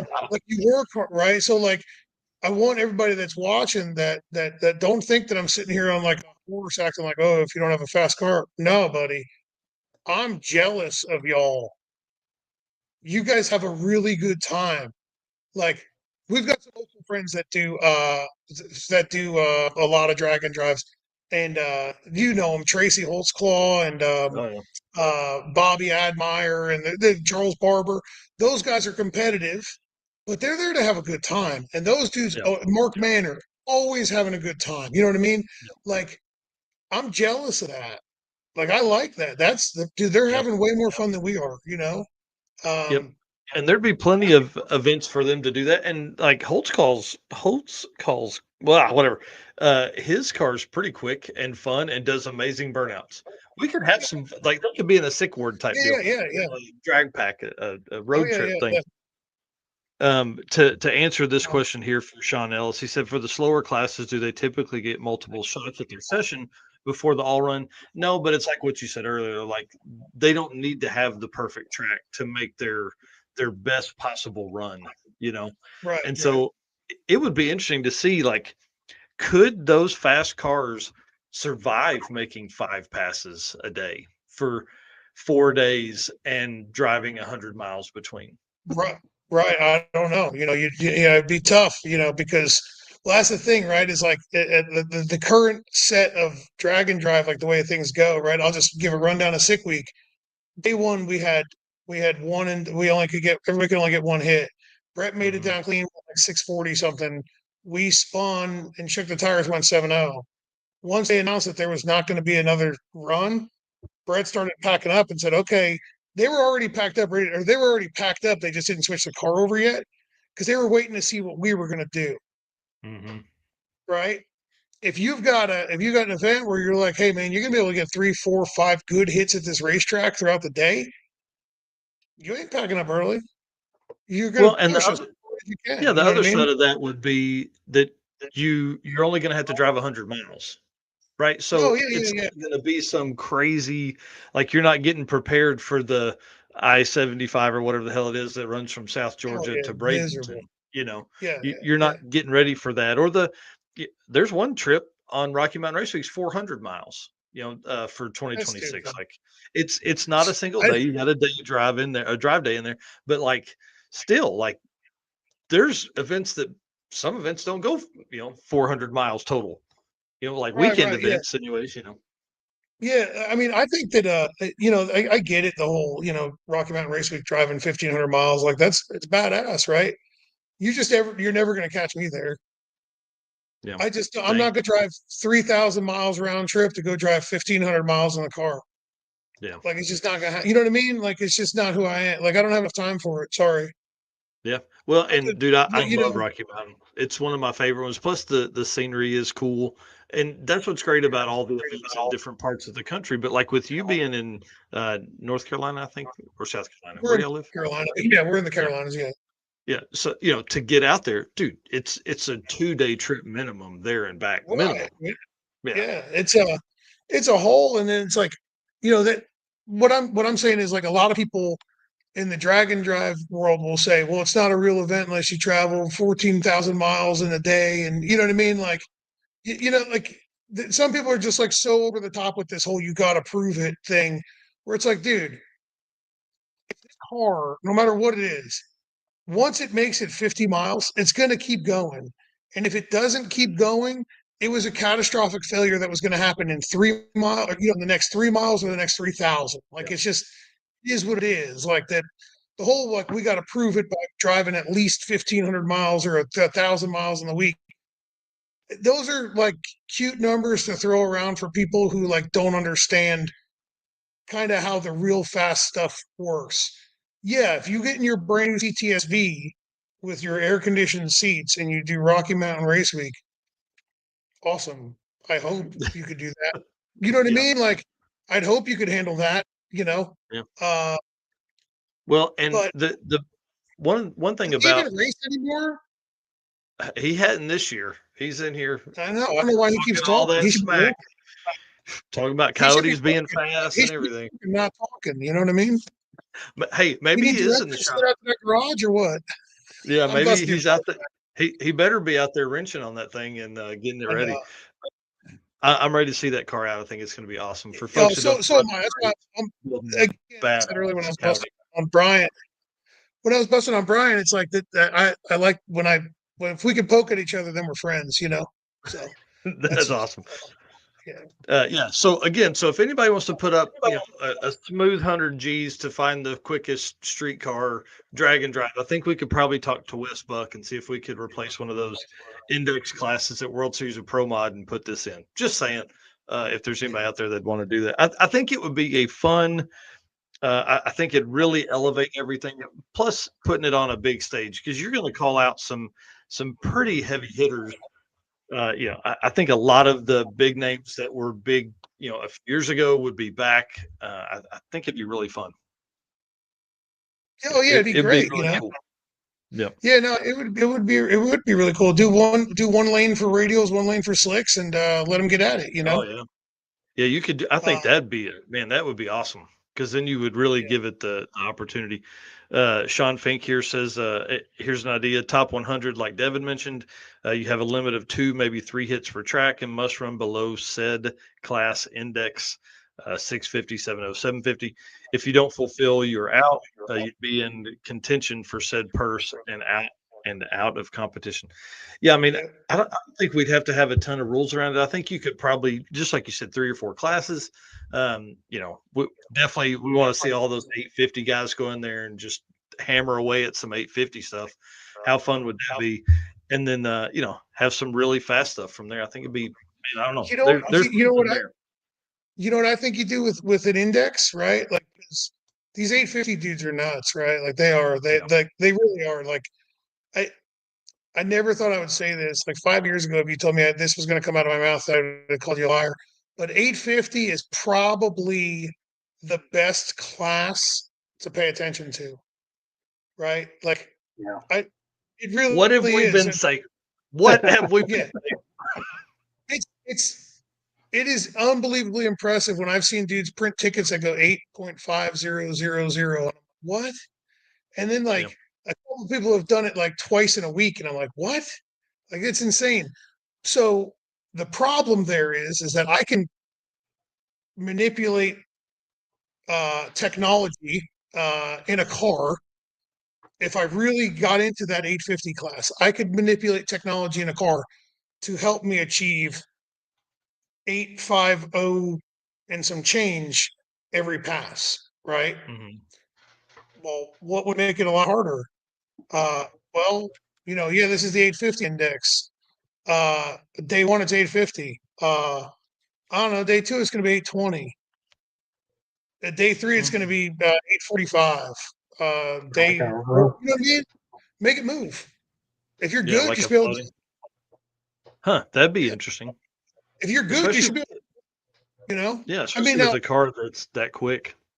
yeah, well, that's what I'm saying. Like, don't make it, if you're gonna have the top 100 of the fastest cars, man, make it 80, make it 750.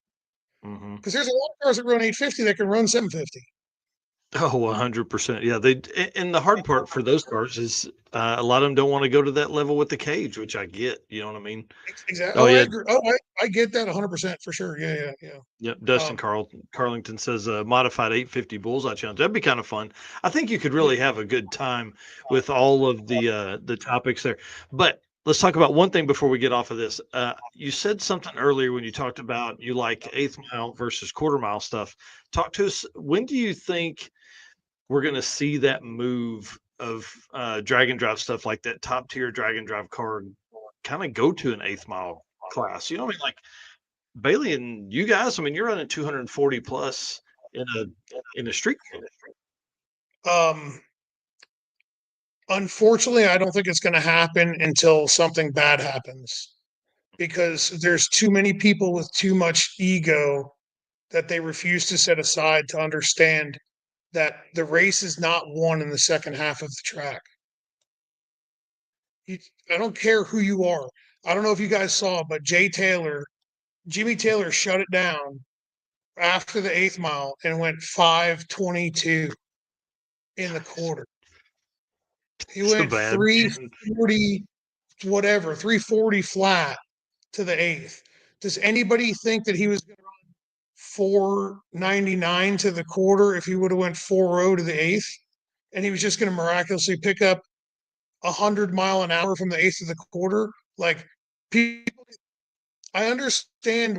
I completely agree with and understand the people who have got a car that runs, 850 or 950 or 1050, 1150, whatever it is, and they want to go fast. I get it. Like, I completely get it, and I agree with you, right? They want to go. So somebody's got a car that's 12 O's. Maybe they're pushing to get into that 100 mile an hour club. You know what I mean? I 100% get it. Like, and I wish them the best, and I hope that they stick to it, and I hope they get it. But once the cars start getting faster than, like, realistically, once they start getting faster than 750 in the quarter, I think the car should be swapped over to 8th mile. It should just be swapped over to 8th mile. I really do. And it's because, like, those last 2 seconds in the throttle doesn't seem like, oh, well, you're just going, an extra 660 foot. It's not about keeping the engine alive or any of that kind of stuff. It's about keeping the car together and the driver alive, Well, 100%. Like things go bad very fast. Then I want to give a shout out to Sean Fink. Say thanks for coming in tonight and making comments for sure. This is, he says you can't just talking about his index deal. You can't go any slower than the class you entered. So if that has a max of 657 or 750, yeah, I think that would be cool. I think you could really do a ton of fun things with that. So yeah, the 8th mile. Again, Miltech channel saying 8th mile for most classes would be great. I think that's true. And, I do a lot with Midwest Drag Race Series. I attend 5 or 6 events of those a year. And a lot of the stuff at Tulsa for like No Time Small Tire or some of the, classes over there are 8th mile. Like you can go really fast. I think people for so long were conditioned that quarter mile was the king. And then they get out and race and they have a 12-second car and it's fun to hold your foot down to the floor for 12 seconds. But and that's the thing. I get that. I understand that. But, like, when you start getting into these cars that are running, 450s and faster in the 8th mile, dude, things go bad quick. Like, we go, like, with my car, we've been 189 mile an hour in the 8th. That's so fast. 189 in the 8th on a 275 tire with a friggin' soft top. You know what I mean? Why? Like, it doesn't make sense to not run 8th mile. If we ran 8th mile, the whole focus would be way different in the way we raced. Like, we could be so much, like, everybody could be so, the competition would tighten way up if we raced 8th mile. You know what I mean? Because if you have a bad 60 foot, the rest of the race is over. And nobody's like, when I brought this up a couple of years ago, because our event's 8th mile, like Laura said, people said, I won't go because it's not quarter mile. And I'm like, okay. They're like, well, I've won many races in the back half. I'm like, buddy, no, you haven't. Like, is that after you jumped the Coke can, or is it before you friggin' could get the $100 bill off the dashboard? Like, which one was it? You know what I mean? Like, I hate to be that way, but dude, I don't know. The whole 8th to quarter mile thing has always been an argument, and I don't know. I don't have the right hard drive out here to pull it up, but 2005, Carl Scott won the Hot Rod Drag Week with an 850 average. Larry Larson at that time went 8 O's, I think, as his quickest pass. He didn't average that for the week, but we've come a long way. I mean, we're looking at cars running 6 O's. That's a huge swing in the quarter mile, and I don't know. I feel like that's a conversation. And again, as we move into the 3rd decade of drag and drive racing here, what are we gonna do? Yeah, I think that the safety factor, you stick it to 8th mile, and if you stick to 8th mile racing, I think that you would see a lot of new racers come out. Mm-hmm. where we live, like where we race at, like there is no quarter mile tracks. Well, like Carolina's quarter mile, but they don't like it. They don't ever want to turn the quarter mile clocks on. Yep. Rocking quarter mile, but Rockingham is 3.5-ish hours for me, and 99% of the events there are eighth mile. So like, so yeah, it's a quarter mile track, but they don't like turning them on because they know that if something happens, there's a good chance for it to be absolutely catastrophic in the quarter mile. How didn't Tom Bailey just go like 260 something? I think it's 253 or 7 or something like that. And it was at that point, it was the quickest quarter mile door car or something like that. Yeah. In a street car. Right. Insane. 260 mile an hour. Yeah. So like, that's the thing. The drag and drive stuff like is such a different thing as well as like just like heads up drag racing, because like, yeah, okay, you bring out your pro mod and you go 260 mile an hour and you make 4 hits, you bring it home, roll a new set of bearings in it, you go over every single friggin' nook and cranny of that car and you make sure it's perfect. Or you go 260 miles an hour, then you hop in the car and you drive it 300 miles and you beat yourself to death with the trailer hooked up. And then you get to the next day exhausted, tired, and you don't nut and bolt every single thing on that car. Mm-hmm. So that's another level of danger to an unbelievably fast car. It's like, I don't know. I will always advocate for the super fast stuff to be an eighth mile. Always for safety. You know what I mean? So. Yep. And again, I think you're 100% right, and I agree 100% with you on that. I think it would be really cool to see how much faster. I mean, Brett's been 388 or something like that. Not at a drive, but in the car. So it's crazy. Mm-hmm. Oh, yeah. All right. Well, let's thank you for entertaining me for that with that conversation. I know that's as an event promoter, that's probably not the best conversation for you to have about cutting event numbers and participant numbers and stuff like that. But I really feel like there's something there as we move into the next few years. I really, somebody had talked about, Drag Week being the original way to find the fastest street car. And now there's 400 plus cars there. Is it more of experiential to do Drag Week than necessarily finding the quickest car, which we did this year? I mean, Ned Dunphy goes out 6:17, breaks a record that had been in place since 2016. I mean, absolutely insane. And we're going to see some fives. We're going to see fives at Sick Week. All right, let's move on to the last segment here. Thank you for talking about Goldstone's car too. I was just running through those photos.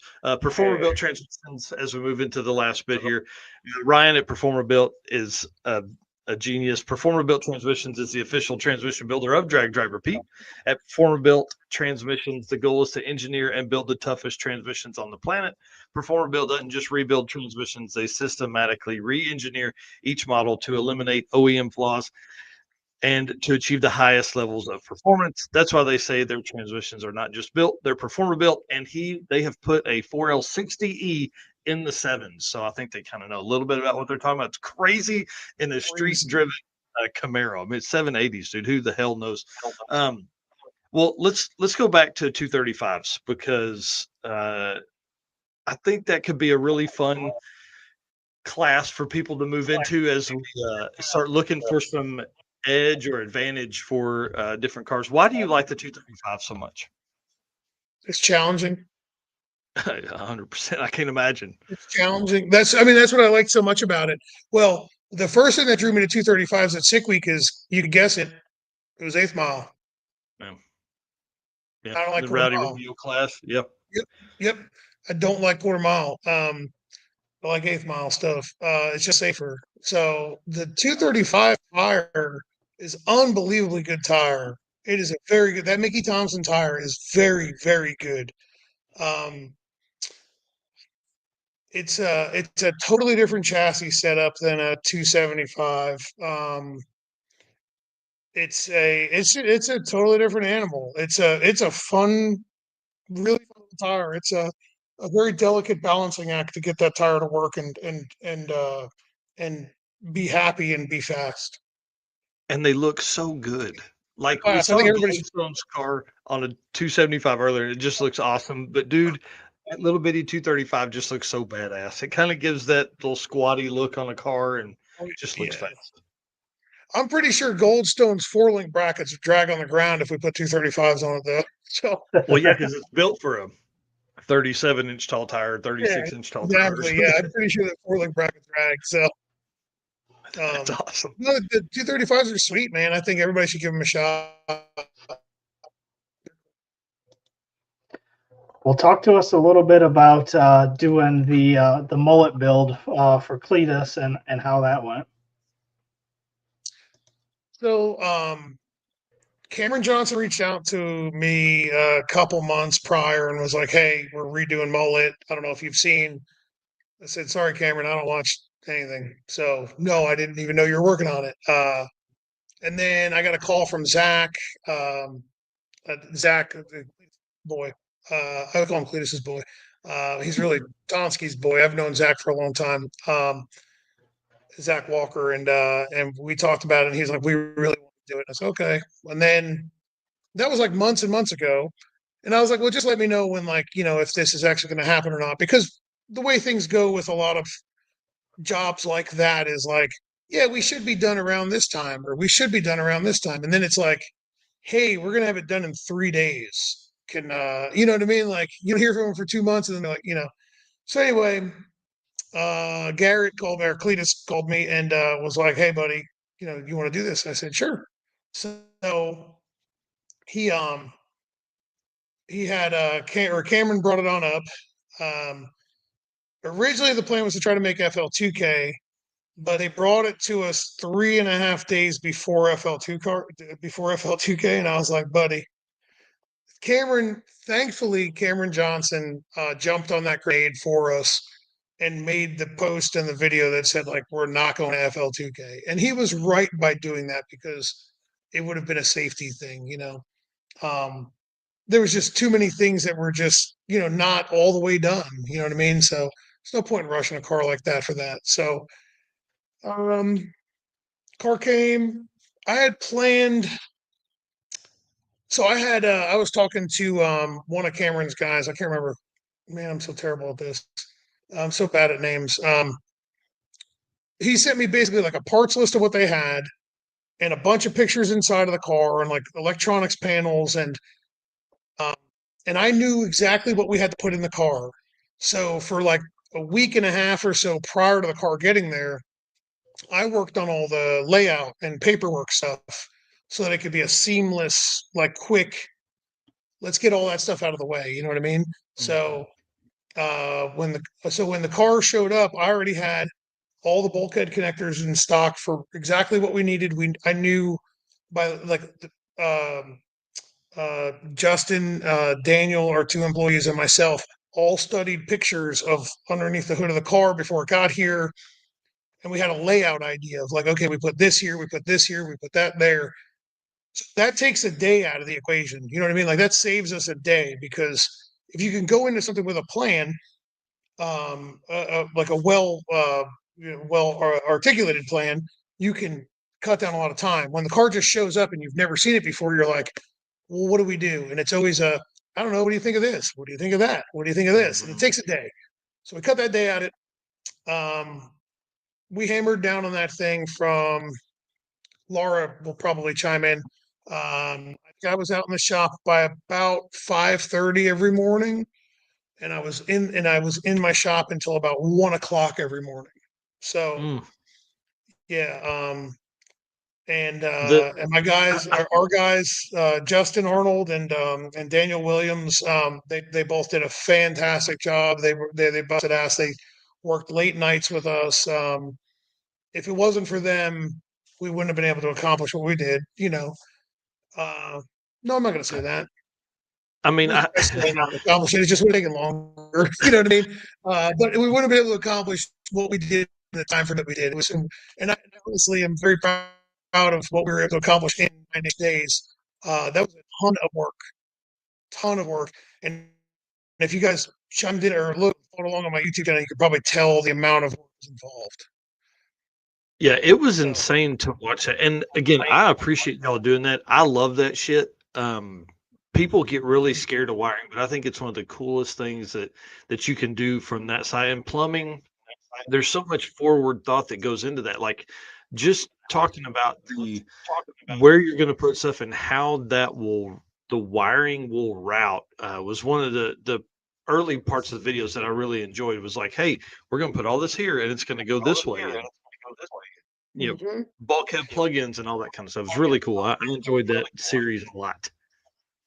So something funny I got to bring up. I have a friend who he wires race cars for a living now, and I've kind of built him, if you will, right? He calls me his father, his wiring father.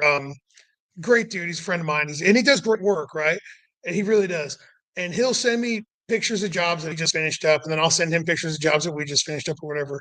And every single time he always says the same thing. He's like, "Why does the layout on the cars that you do look so much better than mine?" And I'm like, "It's not that they look better. Well, they do, but like, uh, that's just a little dig at him. But um, it's that it. I have to explain this to like our newest employee Daniel all the time. It takes years to be able to look at a car and figure out to have a vision of what it's going to look like when it's all done, and understand how big things are and how small things are when it's all done. So like some of those harnesses that we built, like there's I think the one trunk that goes across the firewall's got like 144 conductors in it.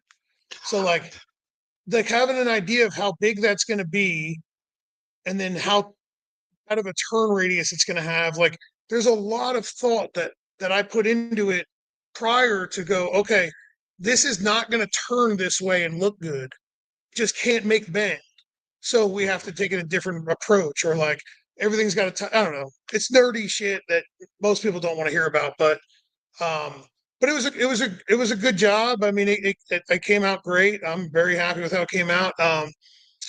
Cleetus and all of his boys loved it. And it fired right off, and we fired it up on methanol first, and we fired it up on pump gas, and ran good. Brought it down to him. So Cleetus Garrett, whatever you want to call him, is one of the hardest working dudes I've ever met in my life. Most people wouldn't believe that, but the reality is that he is an extremely hardworking and solid good dude, right? Like all around. Like, and this isn't me kissing ass or anything, because I don't care. It's not who I am. But he is a genuinely great person as well. He when I say hard work, I text him and say, "Hey, I got a question. I want to look at this thing. This is my plan." I'd send that message at maybe 8 o'clock at night. He'd reply at 1:30 in the morning. "Hey, just left the shop, driving home to edit video. That looks great. Do you need me to call you?" I reply with, "No, that's good. As long as you're good, I'm good with it." The one night he texts me back and he says, "Why are you still up?" I said, "Why are you still up?" He's like, "Never mind." Yeah. I send him a text message, and then I get a text message back from him at 6 o'clock in the morning, 6:30 in the morning. He's up. He's working. That dude works nonstop. So uh, it was pretty cool. I like working for um, I like working for people who appreciate what we do, and he was very appreciative of what we did. So um, then we took the car down to Florida, uh, and just kind of turned and burned when we delivered the car down to Florida, and then came home. Then it caught fire. Yeah, they got it on fire. I'm sure everybody was sitting around waiting to hear this one. So it caught fire. So let me tell you, um, fire is my biggest fear, right? So I didn't have my phone on me when they called me, when Garrett or when Cletus called me. And so I had this missed call from Cletus. Then I had a missed call from Zach. Then I had another missed call from Cletus. And I'm like, uh-oh. So I'm like, all right, well, I'll call back in order. So I called Cletus back, and he's like, "Hey, buddy." I say, "Hey, man, how you doing?" Now, mind you, I've been talking to them for the past 2 days because they've been testing. And he's like, "Everything's perfect, blah, blah, blah." I'm like, all right. it almost got to the point where we talked often, where it was almost like, well, what do you want? You know what I mean? Like, it's almost like, what? I'm busy. I'm sorry, but what do you want? He's like, man, it caught fire. And I'm like, what caught fire? He's like, the car. And I'm like, what car? It's like Mullet. I'm like, how? So they figured, like, it was oil, and then there was a whole bunch of stuff, and then there was whatever, metal in a fuel system. There's a whole bunch of stuff, and and Garrett said it best. It's no one's fault. Let's just fix it, right? So the good news was that oil burns, obviously, but it's kind of slow burner, right?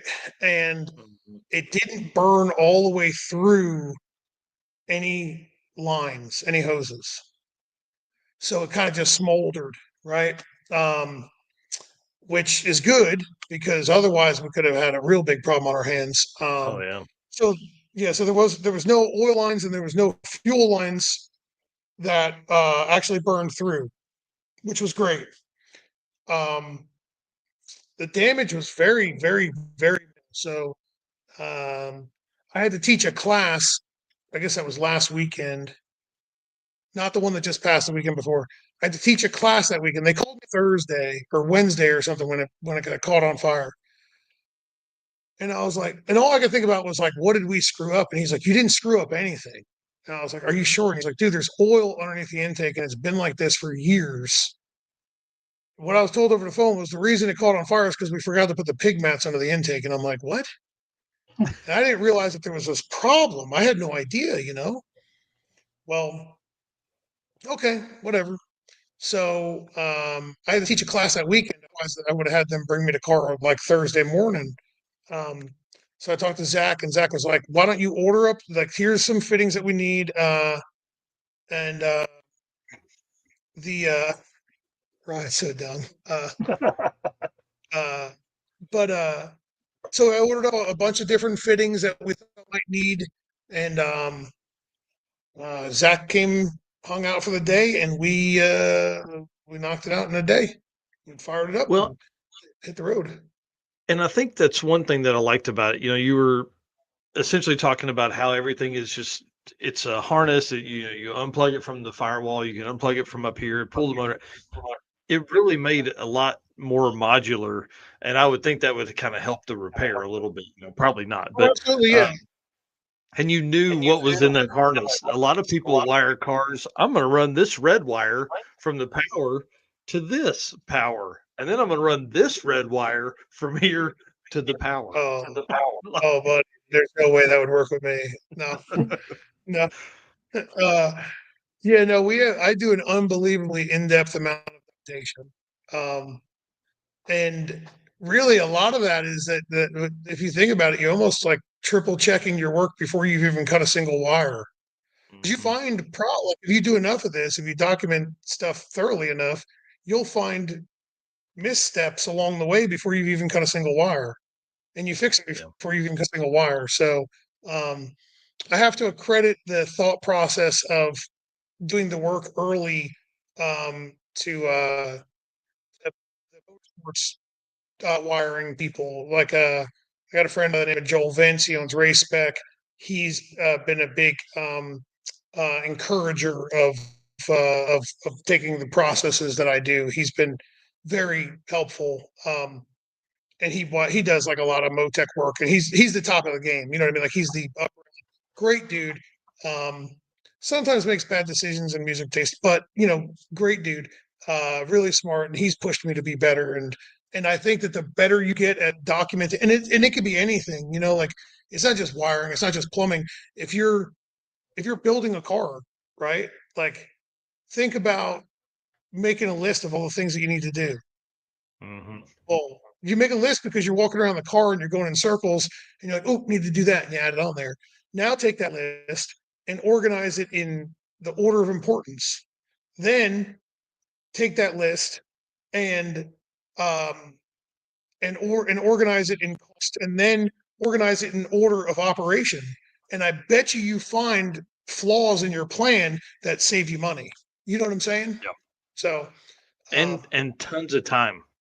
You know, a lot sure. of people build reactionary, you know, like, oh man, I have a little bit of money, I'll buy this part because I can afford to spend this $400 on this part. But if you just saved for another 2 weeks, you could have gotten the part that you needed to work on to continue the process on.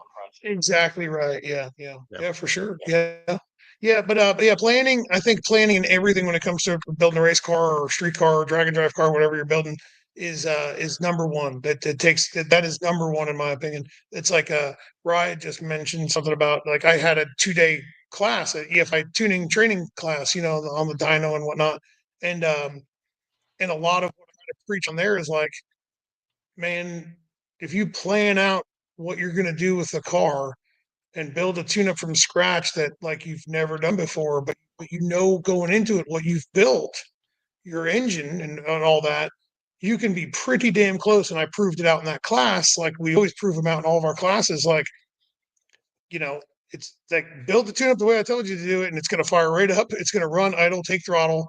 And then we immediately took I went around the room in our class and I was like, all right, I highlighted an area of the fuel map and I was like, how much fuel does it need about here? And I just pointed at somebody. I was like, what do you think? You like that? I don't know. Okay, sounds good. We'll throw that amount of fuel right there. And he's like, and walking out to the dyno, everyone's like, there's no way this car's going to start and run. And it fired right up. So I took 15 different opinions, Mm-hmm. but everybody was very much in line because we just spent the last day and a half talking about it and teaching it.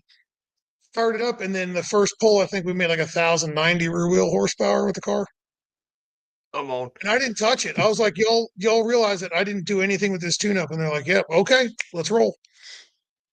Ripped it. That's You know what I awesome. mean? Like 1,100 horsepower. You know what I mean? So so to again, a lot of that is all about planning, though. It's all about if you plan out your next drag and drive event, if you want to be competitive, here's a tip.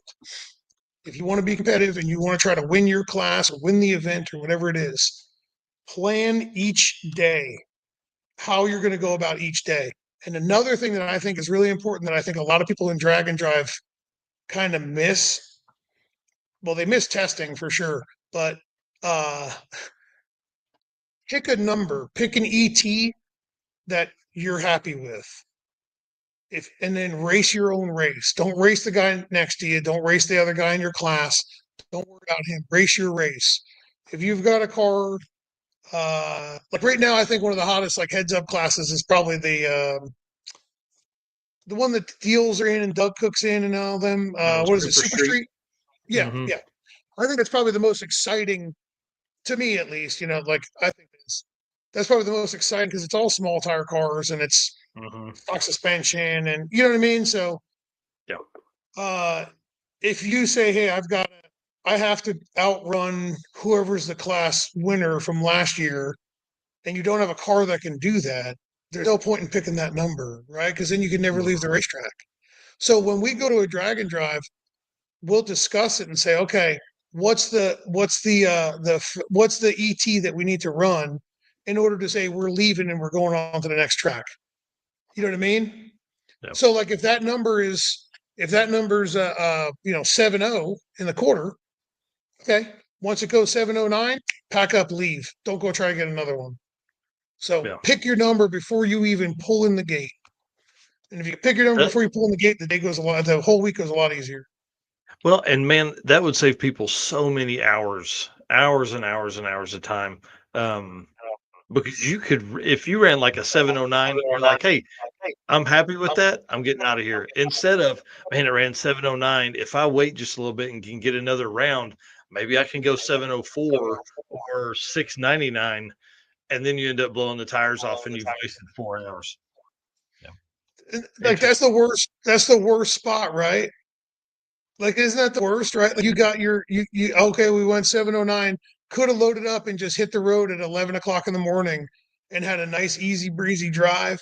But instead we were stupid and decided that we thought that at 3 in the afternoon, 90 degrees in direct sunlight, we were going to go 699. You should have just taken it and been like, hell yeah, let's go get like something good to eat for lunch and have a nice relaxing drive and enjoy it. Pulling that fighting on that number before you even start the event is the move. Yeah. That's important to me. That one's very important to me. So we're Well, gonna shoot. that's kind of We're gonna shoot for that number to be very, very fast next year. well, let's switch gears a little bit and let's talk about what you're doing with the Motion Raceworks Pumpkin Spice Fox Body. Right now, I'm waiting for them to figure out what we're doing with when it's done. It's done. It's running as much as it's going to run with me. It has a fuel injection system on it that I am not a huge fan of, uh, and we wired it up and fixed some plumbing stuff with it, and we were able to implement a lot of really cool new products from Motion Raceworks in this car. Kind of got to play with some stuff that isn't released yet, and Oh, like guess what? I can't tell you. I didn't have. I'll say this: I didn't have to sign an NDA with Doug. He just knew that I wouldn't say anything, you know. But I've had to sign non-disclosure agreements with quite a few other companies. So um, we are fortunate in that we get to play with a lot of cool new stuff that comes out well before it gets released to the public. And the boys over there at Motion and Rife, they came up with some pretty cool stuff, and it's very nice, and it worked out really, really well, and I think everybody's going to really like it. So, but Doug came to me and said, so that it has a Fuel Tech ECU in it, and we're known for being Holly EFI, and I am pro Holly EFI all the way. Wait, Nick, I knew it. I knew it. The moment the word came out of my mouth, I knew Nick would be right there. Yeah, Fuel Tech everywhere. You know. He probably just right now. He's in the mirror flexing with the hat on right now. Like just, you know. Uh, anyway, he came to me and he said, "Listen, man, I think that you need to install this. It's a better move for business. It doesn't really matter what you like. It's a better move for business. And I think that if you install it and you learn it a little bit, it'll grow your, you know, your whatever our clientele base."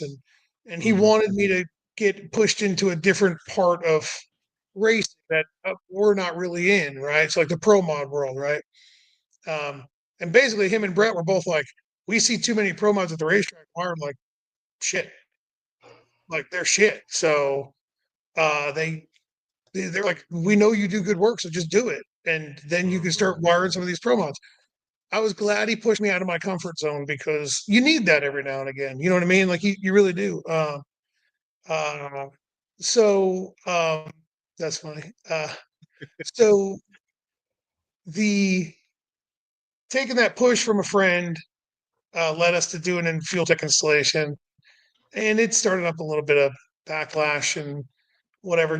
Not from me, but from people that commented on stuff, and I got calls from people at Fuel Tech and like, come on, man, like this isn't me, like it's not my fault, you know, blame somebody else. Um, EFI wars are real, right? It's real. It is. Yeah. Oh yeah, it's and I'm biased, obviously, but I'm also educated. So I have my bias is from experience and from an educational standpoint. So you know, whatever. But Well, I'm glad we did it. right. And you talk about pro mod and wiring and stuff, man. Wiring is so it's such a niche market that if you are good at it, you can be as busy for as long as you want. Because Keith Haney's having a new car built. He only has one guy do the wiring. That guy is 6 months after the car's built is the earliest he can get the car into wire. Yep. Like I think that's probably normal across the board for any high level wiring and plumbing team. Yeah. So we typically stay anywhere between 6 and 9 months booked out. And there's three of us here that Yeah. work here. Well, there's four of us that work here, but three of us are working on the cars. Um, I feel like we do things to a different level of detail than the majority. And that's not a dig at anybody. It's just that's who I am. You know what I mean? Like I have a level of detail that most people don't, and which is okay. They make more money than we do. I promise. Make more money when you can do jobs in and out quick than being extremely detail oriented because you give away a lot of time when you're like me. So, um, uh, Wow. okay, so yeah, Yeah. so we're 6 So months now, right? right. Yeah. So think about that. That's a great conversation to have with people. If you want to make summer and you want Devin to wire your car, you need to make that call now Yep. because March 2026 is by the end of next week will be will be April of 2026 and May. And Yeah. a car can take some time to get done. They're not all done in 10 days. No, if we were to do like Mullet and like he was just like, hey, it shows up and we got it however long we need, we would book that job. We would tell you I need the car for a month. We would be able to get the job done in about 2.5 weeks. Mhm. Um, but we always tell people longer than just because like there's parts holdups and whatnot. But Yeah. just in case if we're waiting on something, I don't want to be, hey, you told me 2 weeks, like why isn't it done yet? So, but yeah, no, we say booked up, but we get cars that come to us from all over the country, which is really humbling. Like we've done them so we're in South Carolina. We get lots of cars from Florida, Texas, Colorado, Indiana, Illinois, Maine, um, Wow. all over the country. All over the country, which is it's cool to know that these people traveled really far to bring us a car and uh, yeah, like right now she's got a whole bunch of pending estimates. So if they book with us, we're booked on through June. You know what I mean? She just started sending those out like I think yesterday or the day before. So Easy. like that's what Woo! happens. And so it our yeah, the thing though that's weird out like some people may be watching this and go, man, I should get into wiring cars because there's obviously demand. Yes and no. Man, you go from being booked until June to man, 5 people just had to move their scheduled appointment Mhm. all in the same 2 month period, and now you've got nothing to do Yeah. because all 5 of those people, their cars ain't done from the chassis shop or waiting on an engine or whatever. So Yeah. it's very fluid. Like our schedule is very fluid. Yeah. So Um, what you're saying is small business ownership and building cars is very tough. buddy. Oh yeah, yeah. Well, all right. So I want to ask this, and then we'll move on. I promise. yeah, Brandon Parker, my left-handed, right-hand man for the short circuit coming up this weekend, said, "What have you yet to implement, or what do you see as the next set of must-haves for Dragon Drive builds?" hmm. Um, I think that there's something that's in the works that my employee is working on a side project business for himself that I think is going to wind up being something that's extremely popular in the drag and drive world, but I don't want to comment about what it is because somebody else might try to work on it and beat him to it, and I don't want to Mhm. do that. Right. Yeah. So that's something for a car. Okay. Um, I think that I think that we, if you're into this stuff and you want to make your car cooler or make your car easier to work with or easier to survive a drag and drive, we need to start looking at um, endurance racing cars and uh, you know Formula One, road race, not Formula One, but like road race Mhm. cars, stuff like that. There's a lot of things that they do that drag racers don't, streetcar people don't. And um, this isn't something that we would implement, but I think that the next big step for the really fast drag and drive cars is going to be aero. I think Mm. that's the next step. The really fast drag and drive cars is going to be aero. Is going to be Like big working out. wings. No, but paying attention more to aerodynamics, I think, is going to be where people really start to see improvements now. Because, but as far as implementation, I don't know, man. We've done a lot of really cool stuff. Like we've done Mhm. a lot of really cool automation with things. Um, Dude, you know, I don't. the 5-way button on Cleetus's on the mullet, fuck, that was awesome. Oh yeah, Like yeah. if That's the easy CO2's programming. not on, the dome light won't turn off. And I'm like, what? What are you talking You know about? what's funny is everybody watched the video where he was like, "Yeah, that's exactly how I want it. Yeah, this is awesome. Yeah, I'm really happy." And you know what happened? Hey, my line lock don't work. I get a phone call. Line lock don't work, and I'm like, "You sure?" Oh, dang, you're right. Sorry. Okay, bye. It's like Yeah, because you forget. You have to do it a couple. Once you get a little bit of memory in it, you know what I mean. Like uh, yep. but no, we've been fortunate to be able to like kind of, and a lot of it's just by testing stuff with my own personal car. You know what I mean? Um, but we've done a lot of really cool stuff when it comes to the drag and drive world of cars. Like I think I was the first one with the air jacks in the drag and drive world, Mm, right? yep. And now they've become pretty popular. Like, um, Yeah, 100. yeah, they're like, Goldstone's new car has them on it. I mean, I think we're going to see a lot more of that coming in the next few years because people they're on the realize, like, Javelin too. yeah, they don't that 40 pounds isn't going to really change their game. Without plumbing, it's 25.5 pounds. Wow. Without plumbing. If you use the plumbing that they provide, it's like 26.5 pounds because the plumbing that they provide is like push lock, super light. You know what I mean? You're talking Wow. about 26 pounds plus a couple tabs. So call it 30 pounds total. And Yeah.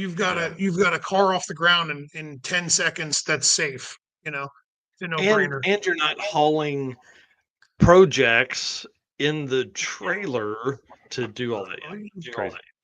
Yeah. I dropped a Pro Jack in the reason that I have air jacks is because I bought Pro Jack and I bought a Pro Jack holder for my enclosed race car trailer. Just had shoulder surgery. And I've wanted air jacks for like ever since I'm in like, road race cars. I was like, oh, I need to have them. But I bought these Pro Jacks and I just had shoulder surgery. Pick up these stupid Pro Jacks, right?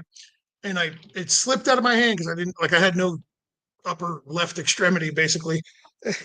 And it slipped out of my hand, lands on my toe, hits the wall of the trailer and scratches it, and dents the piss out of my beautiful aluminum floor of my trailer. They landed on the ground. One project landed on the ground. I was so mad I took a picture of it right where it landed. Right. I went on to Facebook and I said, I'm not picking these back up. They're gonna sit right here with the back door of this trailer wide open. I just paid $3,000 for these pieces of shit. You could come get right now for $2,000. They're brand new, and I've even got all this extra stuff to go with them. Oh, And I had a guy here in 2 hours to pick them up. wow. And when he got here, he was like, he's like, so this is, I said, I'm not touching. He said, what do you mean? I said, I don't even want to look at him. I don't want to look at them. It just broke my friggin' toe, scratched the wall of my trailer, dented the floor of my trailer. I hate these stupid things. The next day, I ordered air jacks, and I called Matt, and I'm like, hey, buddy, I just bought something, and I don't know if you're gonna love me about this or not. We're gonna figure it out. So That is too cool. yeah, but I mean, there's a lot of really smart guys that do this kind of stuff because you kind of have to be smart to build something that's going to survive doing this type of stuff. You got to be smarter to do this than you are to just go drag racing because it's, you know what I mean? It's different. It's endurance and it's, really fast acceleration. So Yeah. I think we're going to wind up seeing some cool stuff over the next couple of years, especially as new people get involved. More and more new people get involved. Um, I think that we're going to see more cool stuff come into play in the drag and drive world. Man, bring it on. I'm ready. Same. All right, Eric, let's ask that last bit and then we'll let him go. We've kept him a long time.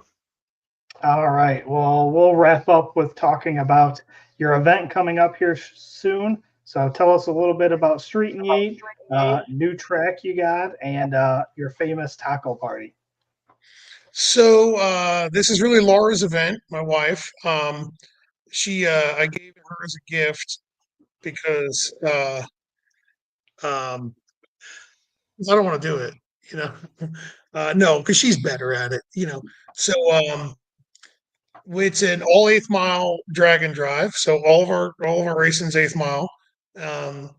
The tracks are always pretty good. The drives are shorter than the majority. Most of our drives are around 100 to 130 or 40 miles. Laura can correct me if I'm wrong. Um, yeah, we're way more laid back. Our focus is to have a lot more fun than we are, being sticklers for nitpicking every single little detail about people, because nobody has fun when they go through tech and they're all stressed. Our event is we give you way more stuff than anybody. So Yeah. this morning, Laura had her, Josh's wife Leslie come down, and a good friend of ours, Emily, come down, and they spent the morning going through all the T-shirts and sweatshirts. So, like with registration, everybody gets a T-shirt, including the co-driver, pilot, whatever, and everybody gets a sweatshirt, including the co-pilot. Oh And wow. then the reason being is because last year or the year before, whatever, last year I think it was, everybody bitching about how cold it was. So Laura's like, well, not allowed to bitch anymore because you get a sweatshirt. So shut up. You know, um, that's the way we look at it. Uh, we are, yeah. I mean, everybody that's been to our typically has very similar things to say. That is a great time. Um, Mhm. the the the drives are short. We have a taco truck and a margarita setup that everybody's included with entry and everything. I don't know. We just try. We give back every single dime that comes in. So registration, is well, it's obviously over now. But I mean, when we do registration, I'll just give you the behind the scenes. Money comes in, and we're like, okay, we have to pay this much to the tracks. This year, we're doing the like your registration covers your entry. You don't have to do it like to racetracks. Prior, our registration was substantially cheaper, and you had to pay at the racetrack. I did like that idea, but a lot of people kind of got pissy with that. So we decided, okay, we have to up our registration fee. Sorry about it, but now you don't have to pay the gate Mhm. fee at the racetrack, which is the way everybody else does it. We should have just followed the leader years ago, but whatever. It's just easier to Now drive through with your wristband showing. it is the way I was looking at it though was like, well, if you break on Yep. day zero, you just saved yourself some money. You know what I Yeah. mean? So I'm with you. It's you just what know, I would love to see the deals come down and play at your event. I yeah, think they would be yeah, great. yeah, yeah. I'd love to have them down. We're radial friendly. The all of the racetracks that we go to are all radial friendly. And let's see, so all the money, so as money comes in from registration, we literally go, okay, this, and this has to go to the racetrack. This has to pay for the food. This has to pay for the booze. This has to pay um, for all the awards, for all the T-shirts, for all the sweatshirts. What do we have left? All right, we got X amount of dollars left. Let's figure out how we're going to do payouts for each class. And we literally take out whatever we got left. I think we usually leave $1,000 in the account so that we can cover, because we give out like drinks during the whole week. Mhm. Like there's coolers full of drinks, and like one day we'll cook or something to make sure everybody's got something to drink whenever they need it. Stay hydrated. Um, so we give back every dime that we get in. Everybody that does this event that helps us, volunteers. They're all friends of ours that have been awesome. We could not do this event without them. Um, this year's going to be a little bit different, and I hope that everything goes smooth. Um, Laura is in a different health. She's not in the greatest health at the moment. Um, she has to have a surgery here, hopefully soon. Um, so she's not really allowed to be stressed or work too hard. Nice. So Nothing like going into 6 days before an event and having that. yeah, she Yeah. she won't Wow. have surgery until after the event, just because it's gonna be a big deal. She's made it public, but she has to have heart surgery, so it's a big deal. I've been a mess about it, and she's been doing great, and she's not, she's Yep. okay, but But hopefully, anybody watching that's at our event, and I'll say this on day zero, and I'll say it in our drivers meeting on day one. If anybody has a problem, you bring it to me. If I find out that you bring it to her and you're aggressive about it, I will physically remove you from the premises. Yeah. I'm just not going to tolerate anybody, jumping her ass about it. Yeah. It's just not worthwhile, especially in the condition she's in. So it's going to be a little different because normally Laura's running around and she's very chipper and she's very helpful with everybody, and she'll still be chipper. She'll still be very helpful. She's just not going to be running around. So I have to run around. So everybody's going to have to learn to love me. And that is going to be really tough for all of our competitors and everybody that shows up, because I don't think I'm that easy. So, but we're hopeful. One thing you did during 2023 was my last year at Street and Eaton. 26, I'm coming back, but 23, you did a daily driver meeting. I really enjoyed that. It was kind of like, hey, this is how this is where the pull off to the track is. This is where we're at. It really worked well. I feel like there was a lot of thought that went into that event. And, dude, it's only gotten bigger since then, so it's awesome. It's awesome. Yeah, I think that the quick 5 minutes of like, hey, everybody, just pay attention for 5 minutes, we can get to it, saves us like an hour throughout the day. Mm-hmm. You know what I mean? Like, and plus, like, I don't want anybody to get hurt. I don't want anybody to blow up their stuff. I don't want anybody to break. I don't want anybody to have a bad time. I want everybody to have a blast. My goal and first goal is that when everybody leaves and is driving home, I want everybody to say, God dang, there is nobody out there that wanted us to have more fun than the people that put the event on. And because I don't want anybody to ever leave our event and go, God, that sucked, blah, blah, blah, F them, yada, yada. You know what I mean? Like, we're hopeful that everybody's, and I don't care if everybody comes back or not. I really don't. But I want everybody to know that we gave it 110% effort to give them the best experience that we could. So that's what our goal is. We started doing this strictly because I felt as if we have so many racetracks here. It's like, why don't we have a drag and drive here? Mm-hmm. Like, it doesn't make any sense. There's 34 racetracks in a 4-hour radius of us. Damn, I'm so jealous. Yeah, like, that's stupid. I think there's 3 or 4 in a 4-hour radius of me. Like, I have a racetrack that's 12 minutes from my house. Yeah. Like, if I charge my scooter up fully, I could scoot there, no problem. You know what I mean? Yeah. So it's so we have so many racetracks around here, and racing's a huge part of the South. So why not? Yeah, and Greer is the new track. Greer is one of our local tracks that it's about 45 minutes from my house. Awesome.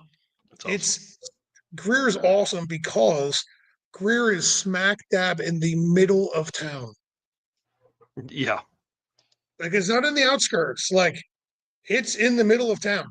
Like, if you forgot something and you go to the gas station, it's a mile away.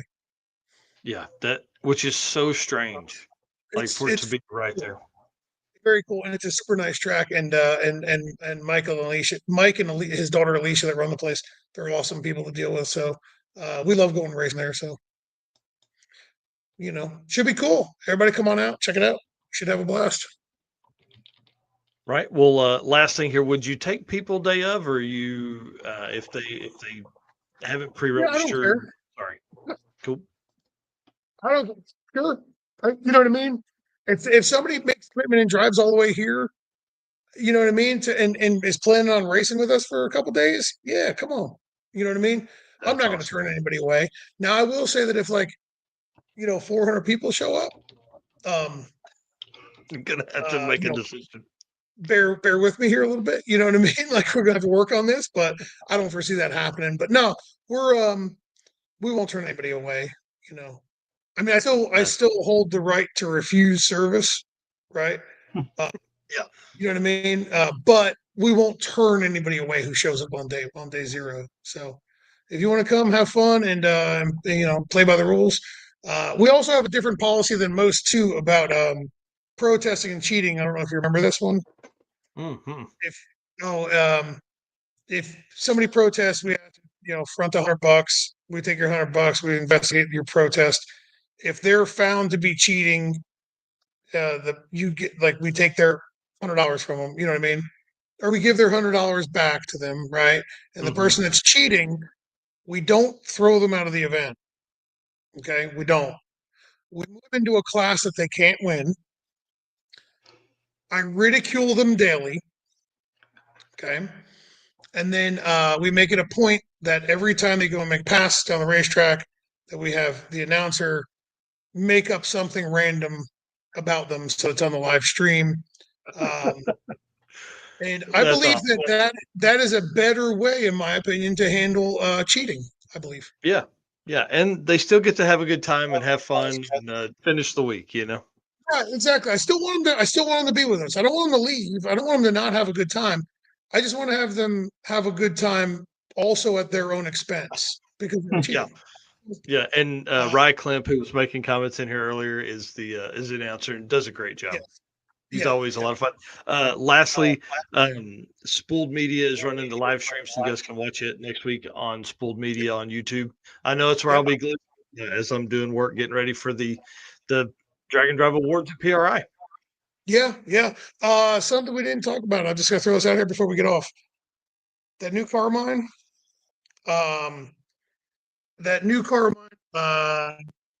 will be in PRI at the Holly booth. Oh, yeah. It was supposed to go to PRI. We weren't going to be going to the PRI because of Laura's surgery deal. And then some things got moved by her doctor. And my best friend Josh said, man, I'll take the car to PRI even if you don't go. So Holly, another company asked me to bring the car to PRI, and we told them no. And then about a week and a half later, all this other stuff transpired, and I was like, well, then Holly asked me, and I was like, okay, well, we'll bring it there. So we'll be in the Holly booth at PRI. Dude, is that 2 years in a row? Yeah. Mm-hmm. Damn, son. Man. Mm-hmm. Yeah. We had 14 companies ask us to put this new car at booth. Jeez, that's awesome. Yeah. So that's quite the, you know what I mean? It's quite the humbling thing, you know? So, I think a lot of people didn't realize how nice that convertible was until they saw it at PRI, and they were like, God dang, this thing is gorgeous. I'm like, yeah. So yeah, come on out to the Holly booth and check it out. I'll be stopping by and hanging out with you, because if I make it to PRI, I've already made this deal with myself that I'm not going to spend all day in the Holly booth. What? So yeah, bring it on, dude. We'll fire the live stream up and talk shit and heckle people as they come by. That'd be great. Yeah. I'm good at that. Yeah, right. That'll be awesome. Listen, thank you for coming on tonight, dude. Spent 2 hours with us, man. We could go probably another 2 at least. You're a wealth of knowledge, a ton of fun stories. So thank you for coming on tonight. Cool, man. No problem. Thanks for having me, and we'll see you at PRI. Yeah, definitely. If you guys don't already know, you can follow Devin at HCR Innovations on Facebook. You can follow him, Devin Vanderhoof, on YouTube. I think the title is HCR Innovations, but your channel name pulls up under Devin Vanderhoof. Anyways, I love it. I love the channel. I love what you guys are doing over there. It's just for a dude that wants to do that kind of stuff but can't find the time. It's an awesome watch. Cool. Well, thank you very much for having me. I need to put it up on the wall in the shop and work while I'm, watching it instead of sitting working here on my computer. But anyways, all right, dude. Thank you. All right, sounds good. See you guys. All right, buddy. Thanks, man. See you. Dude, what a fun show! Holy crap! Yeah, man, that guy. We need to have him on more often. It's just gets my mind turning every time I listen to him talk about wiring. Well, and the cool thing is, like, spending time on that stuff is the best thing you can do. Plus, like, listen, if I had to find a wire in the old truck that burned because of that, I'd have to run it from the beginning. You know what I mean? Like, so just that kind of stuff really helps. I mean, that's really a great thought process and behind that. And, they went next level with the mullet stuff. And, I don't know. Anyways, love it. Good time. Yeah, I could spend a week just watching him work at his shop and learn. Would be awesome. Yeah, tons of fun. Thanks again to Performabuilt. That was the segment that they sponsor here every week. We appreciate them and all the help they give, man. That we got to have Ryan back on here soon too. I was hoping he was going to be at PRI. Sadly, he will not be there, so we'll have to get up there again. I should have went by there at Drag Week, but man, I hate I missed it. But if you guys need a GM transmission, 4L80s, 4L60s, Turbo 400s, Turbo 350s, they are GM specialists. They make those things live forever and ever behind some big power stuff. So, all right, sir, we'll send us out, man. Well, once again, appreciate everybody that was in here tonight. We had tons of views, tons of comments. You know, everybody wanting to tune in to gain that knowledge from Devin, which was awesome. Appreciate each and every one of you, our race car friends, for hanging in here for 2.5 hours with us tonight. And as always, we cannot do this without these sponsors. If there's anything you guys need, please check out these companies. We've got affiliate links. We've got discount codes. If you just need a contact person at one of these companies, reach out to us. Thank you to Summit Racing Equipment, Deechworks, Molly Motorsports, Driven Racing Oil, Howard's Cam, J-Wire Solution, AFCO Racing Products, Performabuilt Transmission, Car Change 3D, PowerTube TV, WAF Racing, Sweet Patina, and Racing Junk. And everybody that is going to be at the short circuit this weekend, have a ton of fun. Mike, I hope you guys have an amazing event. I'm sorry that I can't be there, but it's going to be awesome. I'm really sad, dude. To be honest, I'm sad. It's just again the way the scheduling worked. And hey, if we had known about this event, more than 4 weeks ago, we probably could have planned around it. Yeah, but you know what? The way it played out is working perfect, and you're going to have 60 plus cars in a matter of 3-4 weeks is awesome. So, well, and for the folks that are still on here, I want to say thanks. And I'll tell you this much: the outpouring of support from this event has definitely. I'm just going to say it to these folks. We're probably doing one in 26 late in the year, a short one like this. I think this is going to be really fun. I may hate it, absolutely hate it. I don't know, but I think it's really going to be a blast to have something that's so much more laid back than what, the circuit's hard. Like it's a ton of work on Eric and I's side to get people, in and out and talk to so many folks and all that kind of stuff. I think this is going to be way more laid back. So, anyways, probably do the news on Sunday, maybe. I don't know. Eric and I'll talk about that throughout the next couple of days to see when we can, because Saturday morning we're going to be at Waffle House in Sapulpa, Oklahoma, and then doing a dragon drive. So it's going to be kind of fun. So we'll see you when we see you next. Yeah, right. Bye. See ya.